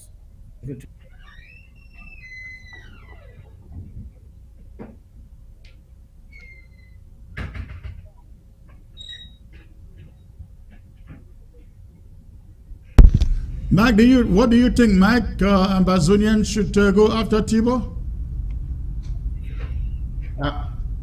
Is that me or Mark? Any of you, take it. Okay. Yes. I don't even know if I should answer here because it's something that we need to handle. I mean, you are giving an opinion as an individual. You are not an interim government or any of the groups. Yes. Yes. All right. Good. I think that's a great idea, but. Reading from his interview with you, you know, he doesn't want to say anything in public, so that will be a covert operation. Let me put it that way. All right, Mark, what do you think? Yes, I think it will be a great idea to get all these former people who are out, who would act as a conduit between us and those offices that we cannot get into. Something that if we have, you know, come with Tibor Nagy, he would probably in some form love to articulate. That's my personal thinking, but he would throw it back to us for us to get our house together. All right. Because I'm not sure he may want to get involved. If I may want to add there, Secretary Chris, if I may just want to add there, even if he may not want to be directly involved, he can point us to the right direction. There is nothing to lose in doing it. He can point us to those right persons, those right doors to knock. That is only a plus for us. Thank you. Let's get to the next caller. Hello. Hello, good afternoon, sir. Good afternoon, sir. Where are you calling from, please? From Bamenda, Northern. Okay. And what is your contribution? Yes, my contribution is thank you, Secretary, for this program of today. You have an ingenuity in the way you run this program. Finally, for example, we have the possibility to see why collaboration is very necessary. Not necessarily unity, collaboration is very necessary. This war is already won by us. I'm speaking from ground zero. This war is already won by us. If the forces, the stakeholders of this revolution come together, and 2022 cannot go by without us going to war. It's as simple as that. We don't have. If you observe during 2021, very few fighters have been killed. The victims have been civilians, but thousands of those terrorists have been killed. So collaboration, and we are in Boya, and then we can start fighting in Boya now. It's as simple as that. Then collaboration will also enable that the immediate task will be taken care of. That is stopping AFCON from going on. That one is very, very necessary. It is very clear that the international community is observing us to see what we will do about this AFCON. Please, AFCON must be ruined. All right. So, okay, thank you, sir. Okay. Thank you. All right, let's hear from some other callers. The phones are ringing, ladies and gentlemen, and Ground Zero is calling. Hello. Hello. Hello. You call, please turn down the volume of your set. I don't have time to wait for you to go through the delay period. Hello. Hello. Hello. Yes. Hello. 50 seconds, sir. Where are you calling from? I am calling. Yes. I am calling from La Republic Manga. My own ideas to give to you people is, please, I love that you people should come as one team so that what God has given to us, we can be able to achieve it. He promised us to give us this fight by 5 years' time. We delay. We are the one delaying. As the children of Israel also delay their own delayance. He said again, son, they are still crying. I will give you by 2025, they will go out. If you people will delay like this, now those people on the ground will fight you people, and their blood will be upon your head. All right, thank you. Thank you, thank you. Okay, let's see who is next. Hello.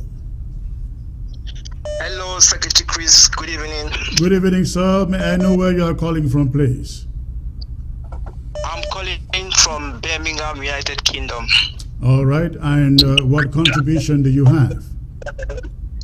Yeah, thank you for having me. I just want to say thank you for all what you're doing, and thank you for bringing all the panelists and for bringing our guest today, the ambassador. It was an honor for us to have him and really throw some light on what's happening. But I just have some questions, and I would like to just chip in what I can. So firstly, what he said, I really listened to what he was saying. He said there's nobody in the interim government who had reached to him. I mean, from when he left the government, we discovered that he was talking so much about our struggle, but nobody reached out to him during that time.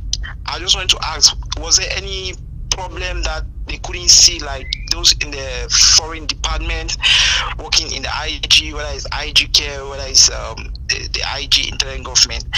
Why didn't they reach to him when they saw what he was doing for us? Why? What happened? And there's another thing I wanted to talk about: collaboration. I think there are some people who we have, like our brother Mark. He's somebody that I think he's very close to the ADF. I think he's more liberal, so I want him to try and talk to them. Everybody should reach out to those who they are close to, so that we can bring everybody on board, for us to move forward in this struggle. What they have said is, what he said, what I get from what he was trying to say was, we need to come together. And I think if we all come together, we're going to move this struggle forward. And one more thing I will say, like an advice to everybody who is listening, whether it's the people who are commanding, like in the ADF, in the IG and the IG care, or the Akwangwa, I just want to say this: if we all don't come together, we will only delay this struggle. But what I will say is, Ambazona will still be there. So all right. I want everybody to understand that we have to come together to fight this fight. Thank you. Thank you for the call. All right, Ground Zero. Hello. Hello, good evening, Secretary Chris. Good evening, sir. Where are you calling from? I'm calling from Ground Zero, and I wish to say Happy New Year to all of you. Where on Ground Zero, sir? From Mezam. Mezam, okay. Happy New Year to you too. What is your contribution? Yes, sir. I wish to differ a little bit with Barrister and I wish to tell Barrister that he should understand that one of the things that, one of the failures, or one thing that made the national dialogue of Cameroon to fail, or monologue to fail, was because the government didn't want to go down from his high horse. If you want to talk about collaboration, dialogue, and whatever, you must come down from your high horse, because if you want to stand on the position of you are the one to mediate and take everything, then you won't find a solution. And if we as Ambazonians, we want to reconcile, we want to make things look perfect, we want to come together like brothers and sisters, no, everybody should come down from his or her high horse. We should not be projecting this thing of, no, we are the government, we are the ones to state the rules, and every other person should just follow our suit. If we take this same directive, this same direction which the government of Cameroon did with the national dialogue, then we are going nowhere. Everyone should come down from here or her high horse, because all what we have are groups, and as if we come and we have to select among the groups and we make a resolutional council and build a good foundation for Ambazonia. We shouldn't be projecting this thing like ACT is the best, CDN is the best. This, if we continue doing this, we are going nowhere. We are going nowhere. All right, all right. Barry Sander, you want to chip in something to that caller? Let me thank that caller for bringing up this issue again. What I will say is that the interim government is not on any high horse. I think our people should have a clue of what type of sacrifice this interim government has done to bring about collaboration. And let me tell you, the first conference that was organized in the whole of this struggle took place in Belgium. And we, at the time in Belgium, we had given that conference a theme, synergy for Ambazonia. That's bringing all the leaders for a collaboration. And we did that here in Belgium. The leaders were here and they moved from Belgium to the second conclave. Yes. And again, in Zaria, let me tell you, at the fourth conclave, all the leaders were invited to come for this collaboration that we are talking about to be started after they left from the second conclave. All of them were supposed to be there. Some of them came and they failed to attend the conclave at the venue. Again, in Washington, we had succeeded in getting that unity. Was that unity initiated and obtained by the interim government because they came down from their high horses? There is no high horse mentality I want our people to remove from their minds. The problem is not with the interim government, because the interim government is doing a lot, and even from behind. People don't know what is going on from behind to engage other leaders. Secretary Chris, you know some of these issues, but you know, we don't put them out there. Please, for the time that was still in the interim government, a lot had been done. A lot had been done. Comrades, before Barry Sander, before I go to the next caller who is waiting, one thing is sure, I just want to be blunt here. One of the things that stand on the way to collaboration and unity, reconciliation is insecurity. Insecurity in every group that I know. People have occupied positions that they feel like, if we come together, I'm going to lose my position. I'm going to relinquish my position. How can we go past that? Briefly, please. Yes, Secretary Chris. Look, I am talking here on. I'm giving my personal opinion. I'm not no longer a member of the interim government. Yeah, what is your response to that? I have no position. So it is absurd. Let me that I'm not part of the interim government. Yes, Mark, come in. Now, this is not just about the interim government. Of course, it's about every group out there, because let me just say that I'm coming from and outside. I think what the last caller said, that all of us need to calm down from our high horses. You see, I don't agree that a lot of things that I don't agree with what the Indian government is doing, but I'm here today. You understand? So what the caller is saying is that we need to calm down from our high horses. If we want to start analyzing today where collaboration failed from the first, second to the fourth conclave, then I think we're not going to go anywhere. We'll be going round the cycle, and round the cycle. See, what I want to say is that even in USA, with Donald Trump being the president, there were people who said he is not their president. He doesn't represent them. He was my president, though. Yes, he was your president, of course. He was your president. So I just want to say that wherever the people who fundamentally disagree with the way the IG was formed, there are people who say no election was taking place. This person that was elected. Man, we are talking about the insecurities, with some of these leadership. I will come. Make it brief so that we can get back to the phone. They are waiting. So the only thing I want to say is that we should come down from our high horses and embrace true collaboration. When it comes to insecurity, Chris, you are right. That is the bedrock. People have engaged, have enjoyed power so much. They like being called presidents, chairman, secretary, in such a way that head of state also, I guess. Head of state, chief of commanders, CIC, in such a way that they know that they are now actually ruling. They are not actually ruling ground zero. So when they think coming together, working together, it takes away that power to them. But at the end of the day, we are all empty. Chris, we are all empty. We are all empty. So insecurity, yes. All right, let's get to the next caller here. Thank you, Mike. Hello. Hello, sir. Yes, sir.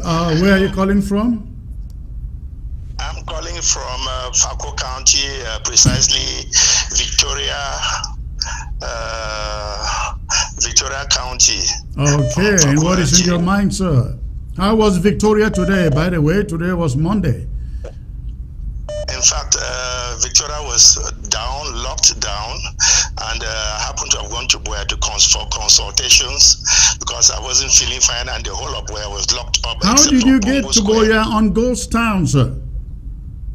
I was really feeling very bad. I had an injury, and so I had to go for consultations. But, so are you saying that there was movement of vehicles? Usually vehicles move around. They move around, but no store was open, no place was open, and every place was quite locked down, both in Boya and Limbe. Coming to the subject matter. Hello. I can hear you. Go on. I want to congratulate you, and I want to say Happy New Year to you and the panelists. And we are quite excited with the renovations, ABS, and we are glad to be seeing you once more, because for some time, so many of us have been sick of not seeing you on daily basis. We want to congratulate you for that effort.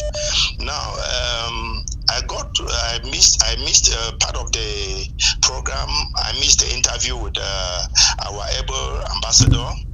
But what I got as shocking news is that for all this while, he declared, from what I heard you people say, that for all this while, nobody had ever come up to him for this Amazonian problem. It made me to really have shocking waves.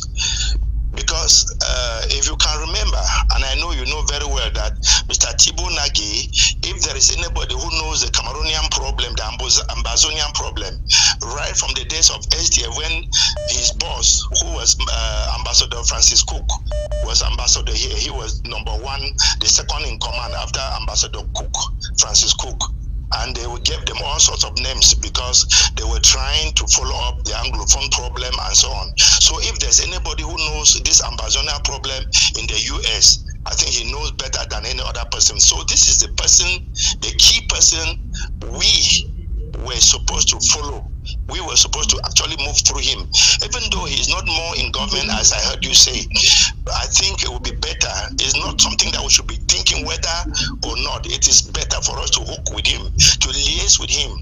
He would, if he cannot go ahead, he can direct us. Like I heard Mr.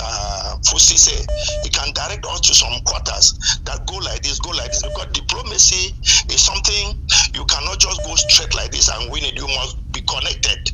It is a matter of connection. All right. Yes. So I want to encourage us that we should not relent our efforts, because apparently all what I used to hear people say, diplomacy is going on the ground and so on. Today it has been proven that it was not really very true, if I may be correct. Because imagine that somebody like the Ambassador Tibor Nagy, who has always been talking for our behalf, has never been contacted. I mean, all right. So really, I get your point. You've made a point. Thank you for the call. Let's get to the other callers. Thank you. I believe that our leaders listening to this, we know what to do. Thank you, sir. Okay, let's see who is calling next. Hello. Hello. Hello. Hello, Secretary Chris. Hello, sir. Where are you calling from, please? This is Candida calling from Norway. Oh, Mr. Kennedy, good to hear your voice, sir. What is in your mind? Oh, nice to see you, Chris. Nice to see you. First of all, start by congratulating you for bringing the August guest. It seems like ABS is going to be a blessing to us in this 2022. Thank you very much. Thank you. First thing first, there is this hot debate about the fact that we did not reach to Tibor Nagy as IG. I would differ with that. Okay. Secretary Ellard and myself, yes, I would differ with that. Secretary Ellard and myself wrote a personal letter to Tibor Nagy. I was the one who did the drafting. And I sent to Secretary Ellard, he did the decoration with the letterhead of IG. Then Secretary Ellard was to send the letter, the official letter to Tibor Nagy. Honestly, I don't know if he did a follow-up after the letter was sent to Syria. It arrived his desk. That I don't know, but it was done. I still have a copy of that letter. If I go into my archives, I'll probably get a copy. So it was done, but the follow-up, that's something I cannot stand the test of time. Yeah, maybe that's what he was referring to. All right, yes, go on. Yes. Then today, by some coincidence, most of the things that Tibor Nagy said today regarding our diplomatic outreach was the thing that I was preaching today in our EU forum, and I was almost taken to the slaughterhouse.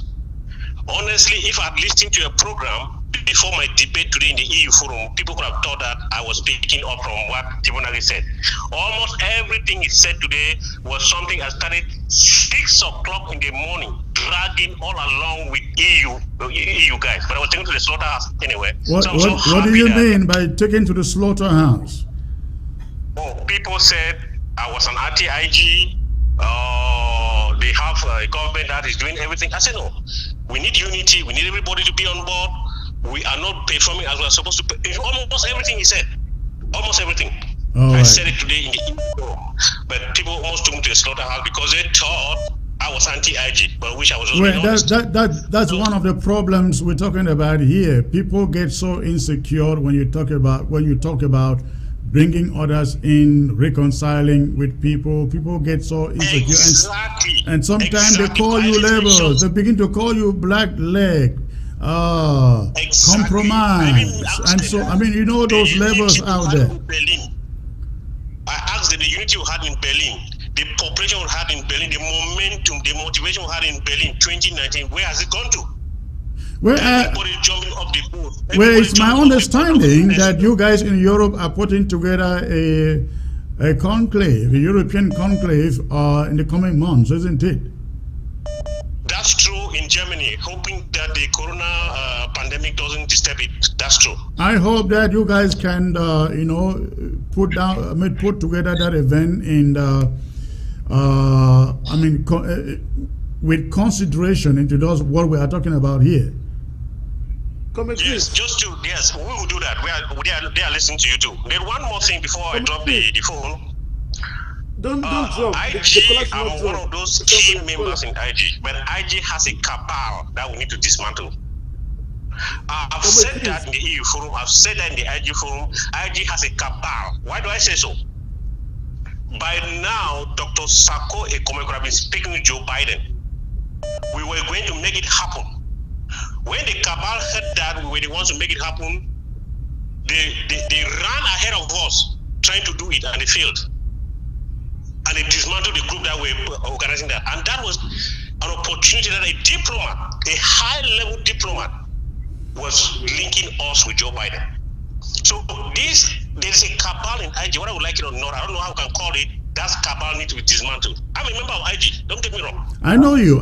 Now, what will interest you, comrade, is that in the famous memo, the memo that's supposed to be a coup d'etat memo, one of the things that is stated in that memo was our diplomacy isn't enough. We need to see the president knocking doors. All this virtual email diplomacy doesn't work. The president could focus more on knocking doors and going in and allow the government to essentially be managed by the vice president. That way the president can, meet some of these people and create some rapport that you never know where it takes us to. But that has not been done. And you hear like guys who have been sympathetic with our cause, like Tibor, Nagy, saying he was there for almost 3 years and nobody reached out to him. But listen, we're going to look into this. Let's believe that 2022 will be a better year, and we will get some open doors with some of these people that matter. Thank you for the call. Can I just chip in something? Thank you very much. Can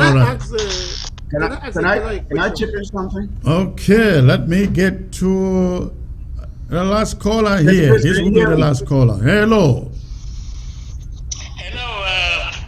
Hello, Secretary Chris. Yes, sir. Where are you calling from? I'm calling from Asia.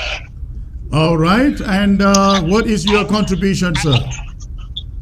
I want to congratulate you and the panel, and you in particular, for bringing in the honorable ambassador for this interview. And I have a couple of points to give. Now, most revolutions have a government in exile. We already have that government in exile. Therefore, if a minister is not doing his work properly, or the president is not doing his work properly, we replace these people. If the government goes down and we end up with groups, nobody is going to take us seriously. Correct. So that government has to be there. If a minister is not doing his job, or the president is not doing his job, replace these people. But that government must not collapse. Second thing, this government is an interim government. It's not the final government of Ambazonia. When I look at Ambazonia, not everybody can be president, but there'll be 13 governors, 13 secretaries of state. For you politicians, you'll have a lot of positions. So let us not fight because one man is president or a couple of 10 guys are there in the IG now. This is interim. We will have 13 governors, so many ministers. I mean, there's just a lot of, we have to look at a big picture. We cannot be fools forever. If we lose this war, where will we go to? Yeah. Where will we go? We've come a very long way. So let us look at the big picture. There's nothing in Amazonia today. If you take education, we'll have 13 universities. We'll have Goketungia State University. We'll have Momo State University. 13 universities. Who will teach in these universities? Who will work in these universities? Take electricity department. The whole country has no electricity. So let's look at the big picture. Let's forget infighting. This is just interim. Let's get to Boya. We will need even La Republic. We need to employ them. The problem, one of the problems is that people in position think they are already ministers in Boya, or they are going to Boya to be ministers. That is something that we must get rid of in the mentality of people occupying positions in every group. The interim government in particular, being that it is the one that is prosecuting this revolution. Correct, sir. Correct, sir. I understand. Correct, sir. I understand that this one should be the solution. Here is the constitution. Hello, sir. I can hear you. 10 minutes. 10 minutes, sir. Okay. The solution here is the constitution. The constitution and the job description of every minister there. You don't have one minister throwing his weight all over other ministries. We don't have the job description of every minister should be defined. The constitution should be followed. If the mandate of a president is over, we should respect our constitution. If there is any changes, there should be an amendment to that constitution.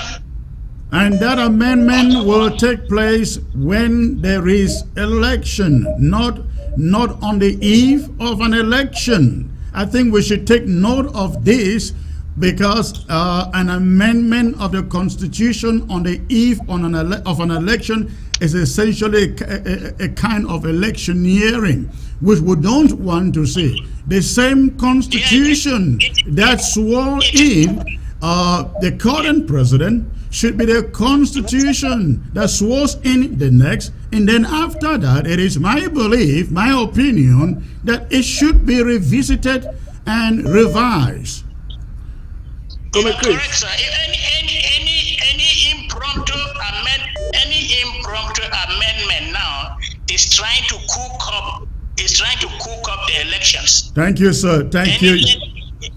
This amendment should come when the new president is in post, and then we use the Constitutional Council to amend whatever we have until we get to Boya. We cannot be fools. We cannot be fools forever. There is a lot for us to gain. We cannot lose things now. All right. Thank you, sir. You have a great night. Same to you. Okay, ladies and gentlemen, I see so many of you are still there on the social media. Let me get more callers then. Hello. Secretary Chris, can you hear us? Secretary Chris. Hello, good afternoon, sir. You're calling from Maryland, I guess. Yes, please. I'm calling from Maryland, Secretary Chris, and thank you very much for the great work that you're doing. Thank you. Based on what I hear from the interview with the ambassador, I have a proposal. Okay. As a solution, I think that this is the right time for Amazonians to create a representative structure that will speak on behalf of Amazonia. That way, we are able to have groups, all groups represented in this structure, and speak on the behalf of Amazonia. The interim government seems to be too large and inactive. Therefore, we are missing the point. That is my point. What do you mean? What do you mean by the interim government is too large? The government is too broad with a lot of undersecretaries and too many ministers and doing nothing. I get a point. Yeah. But then, don't you think that breaking down the interim government and making some other organization is like essentially destroying what we have built, the interim government has built over the years? You will agree with me that we are where we are today because of the interim government. Don't you see avenues for changes that can get the interim government doing better, working better? No, Secretary Chris, if we want to benefit from the good advice of what the ambassador told us today. The ambassador did not say that we should dissolve what we have, right? What I'm proposing is let us have a representative government to iron the differences between different groups. Don't you think that county by county is actually really representative? County by county is a good idea, but unfortunately it doesn't represent all the groups that are fighting each other within Ambazonia. Okay. And this is where we have a problem. So if we narrow it down to having representatives from different groups that are within the struggle, within Ambazonia, being represented, speaking diplomacy, structuring themselves into one unit that will speak on behalf of Amazonia, I think that we can make headway. But we have a comrade, we have AG, the Ambazonia Coalition out there. What do you think about that? That is good, but does it represent everybody from the different groups? No, that is why there is infighting. All right, thank you for the call, sir. Appreciate it. Thank you very much. All right. Let me get to the next caller here from Germany. Hello. Hello, Dr. Chris. Good evening, sir. Thank you very much for the wonderful work you are doing. Thank you. It's a great pleasure. I want to just contribute two important points from the interview you had with Secretary Tibor Nagy, the Secretary of State for the U.S. for Africa, Tibor Nagy. Okay. Firstly, I want to understand that he is talking as a diplomat, and as a diplomat, he's very smart in his language. He selects his language very well, so we need to be able to understand him clearly what he's saying. Firstly, I want to comment on the Swiss process. If you hear what he said, he called it a process that has no end, that has no outcome. So basically, from what I understood, Secretary Tibor Nagy, he is saying that the Swiss process is like an international distraction. So we have to actually look into that aspect keenly if we have to have a headway with the Swiss process. Because like you hear him said, the international community is saying that there is a process, let's see how it's going to end. But we are wasting time, which means that it's stopping some actions to be taken because they think that something is being done. So and what should be that action? That's what we have to think now. Either we have to make our position known to the Swiss government in respect to the Swiss process. Let it be clear so that we know that this is the outcome of what we are expecting. Because as of now, nobody knows what the outcome is going to look like. The Republic is increasing their impunity on our people every day, and nothing is happening at the level of the Swiss process. So if you listen to what he said, he referred to it like a distraction. So we have to be very sensitive on that aspect first. Then my second contribution is on the issue of collaboration. Like he said, we need people, a group that will have to represent the entire people of Ambazonia. Now we are only focusing on the diaspora, but we forget that we also have to embark on ground actions, not only on the fighting. To my own perspective, I think that it's important that we also try to see how we can unite the fighters, because we see how these fighters can mobilize the population. Let's go back to what happened in 2016. That everybody was mobilized, everybody was eager, everybody was standing for this movement. Because if we only struggle to unite the diaspora, it will be like an imposition on the people which is not their will. But the money is coming from the diaspora to fund Ground Zero, isn't it? That's where the funding is coming from. That is true, Secretary Chris. The money comes from the diaspora, but the diaspora should not only act independent in terms of leadership.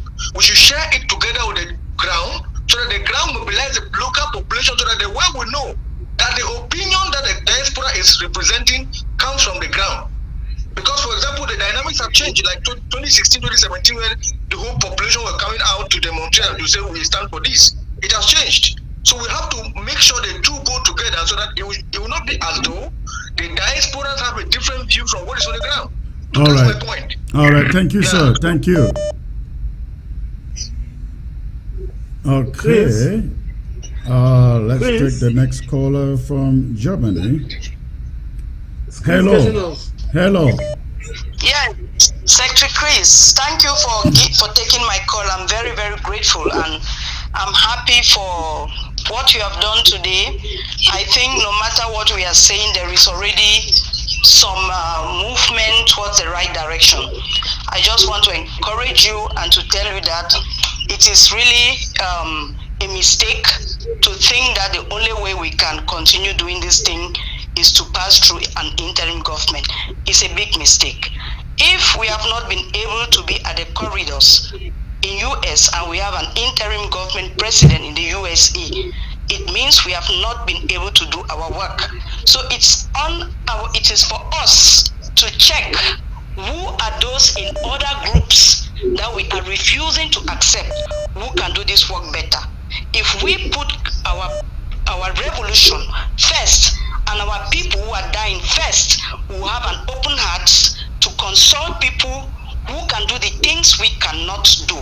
So this is my plea, that we think about this again and we don't give all these good arguments, because it will not help us. But in any way, we are going to succeed to do what we have to do, but it's going to cost all of us a lot of energy. So it is our responsibility, your responsibility, the people who feel that they have the right to stay in the interim government, their responsibility to make broad consultation so that we have this thing to an end. We know what to do and we should be doing it. Thank you very much, Secretary Chris. Thank you, ma'am. I appreciate your call. Thank you for the contribution. All right, ladies and gentlemen, I will get back to my panel, giving 1 minute each, please. Just 1 minute each. We are going to call it a day from there. But before I get to you, I'd just like to remind all of you, ladies and gentlemen out there, you can reach ABS website by logging on to absafricatv.com. absafricatv.com. And if you were here from the beginning, I did mention that ABS is a 24-hour news service for Africa.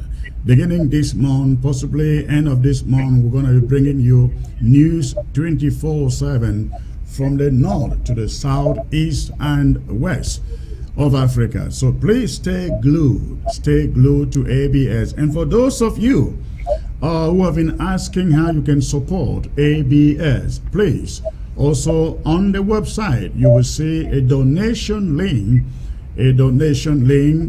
to click and be able to support ABS with whatever amount that you can afford.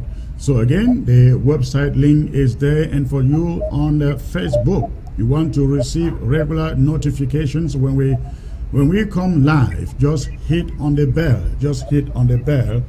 The bell is there. I believe the bell is top right of you. Top right of you. When you do so, and even those of you watching by way of YouTube, if you hit the bell top right every time we are on, you get automatic notifications for our live programs. Now, let me get to Mike Fusi. Please round up in 1 minute. We have heard from Ambassador Tibor. What should Ambazonians take home today, sir? Yes, Secretary Chris, I'll be honest, I don't think I'll be able to round up in 1 minute, but I'll do my best. Yes, we have to, personally, I think we should reach out to Ambassador Tibor Nagy to find out exactly how to sharpen our diplomacy. Why did we fail to reach him before? I'm sure it was not for the lack of effort. I believe our diplomatic department must have made the effort, but it did not reach him. Why didn't it reach him? So we have to find out from him how to go about it, so we make success in future endeavors. I would also like to confess here that I know there are some individuals within the interim government who feel that anything good that has to come to this interim government must come through them, or that has to happen in this struggle must come through them. I say this with an example which I was very much part of. Remember our Ambassador Danny Cool, who is of blessed memory. At one time, he had negotiated an encounter with representatives of one of the senators in DC. And some people within the interim government tried to snatch that arrangement from him, and he was really furious about it. So I believe these are the same individuals that one caller mentioned that they had negotiated something and they would try to torpedo it or to snatch it from them. This is exactly the kind of behavior that is keeping us down. I'm saying this being a witness and with that example that I just mentioned. In order for us to succeed again, to bring about collaboration, what do we need? We need leadership. We need leadership that is willing and that has a willingness to open up to even those who have said no before. I know we have reached out. The ADF may complain, but the ADF has been reached out to several times, and the indication is that if they are not at the helm, they will not collaborate.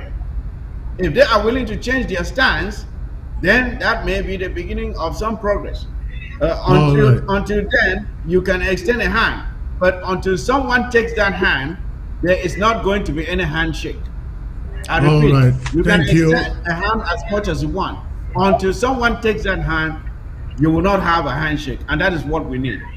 All right, thank you. Mark Barita, what should Ambazonians take home?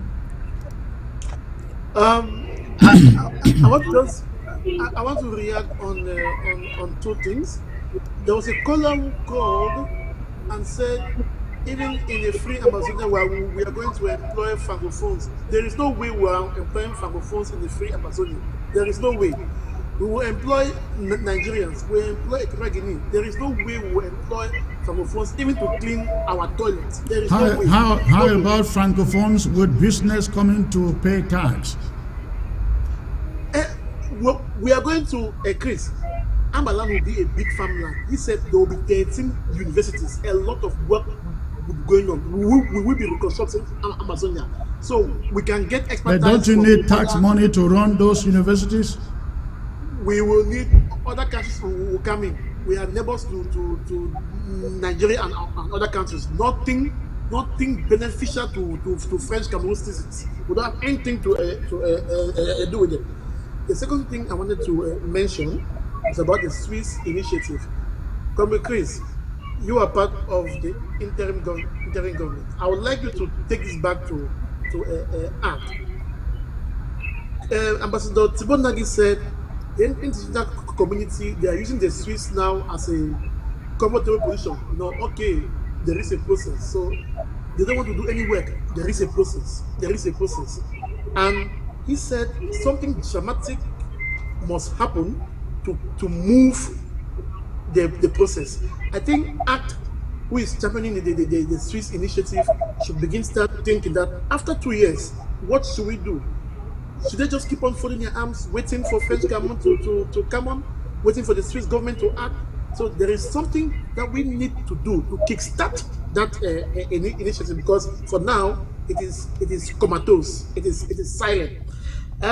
He spoke about political mobilization in US and UK, for example.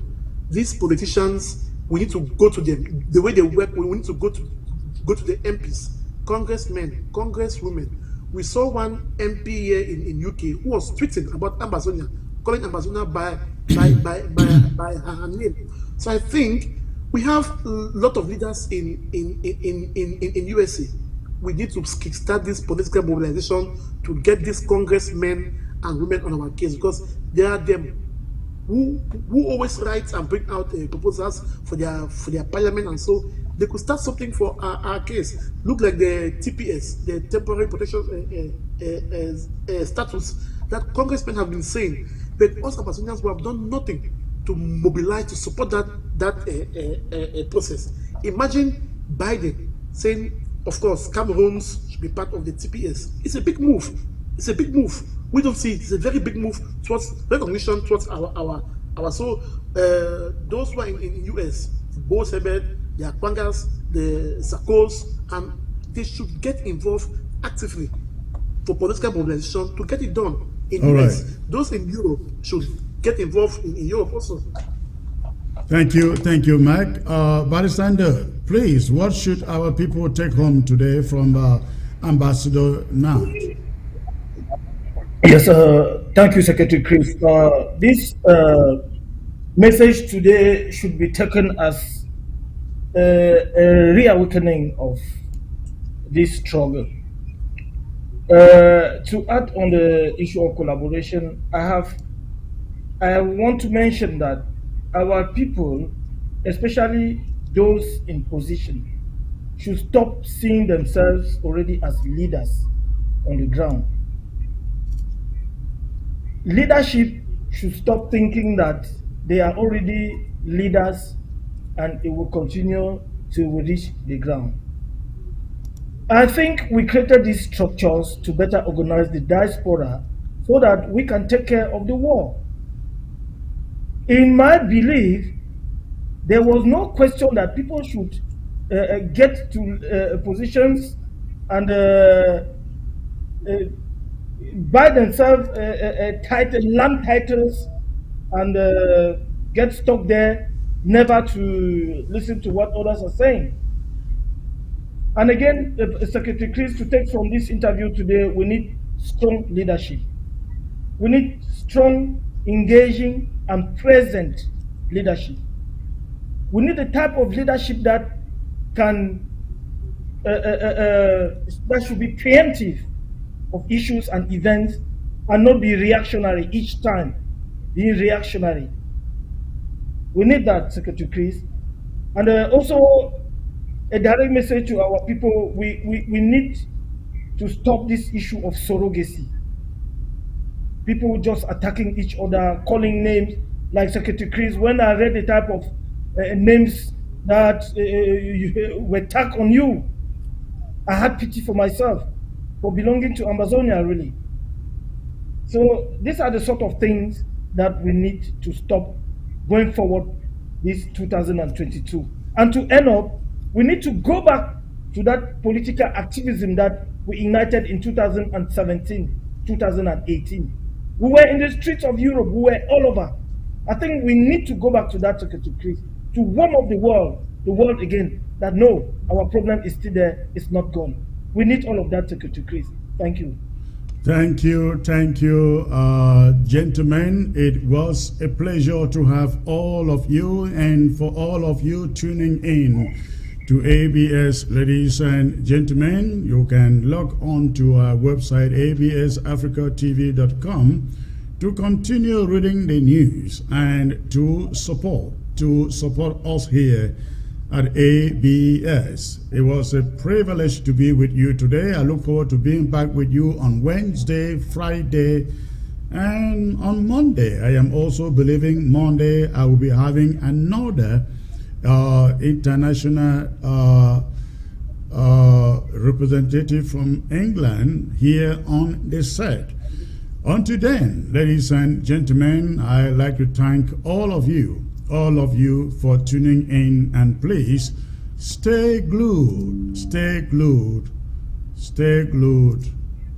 on ABS. Good night. God bless you all.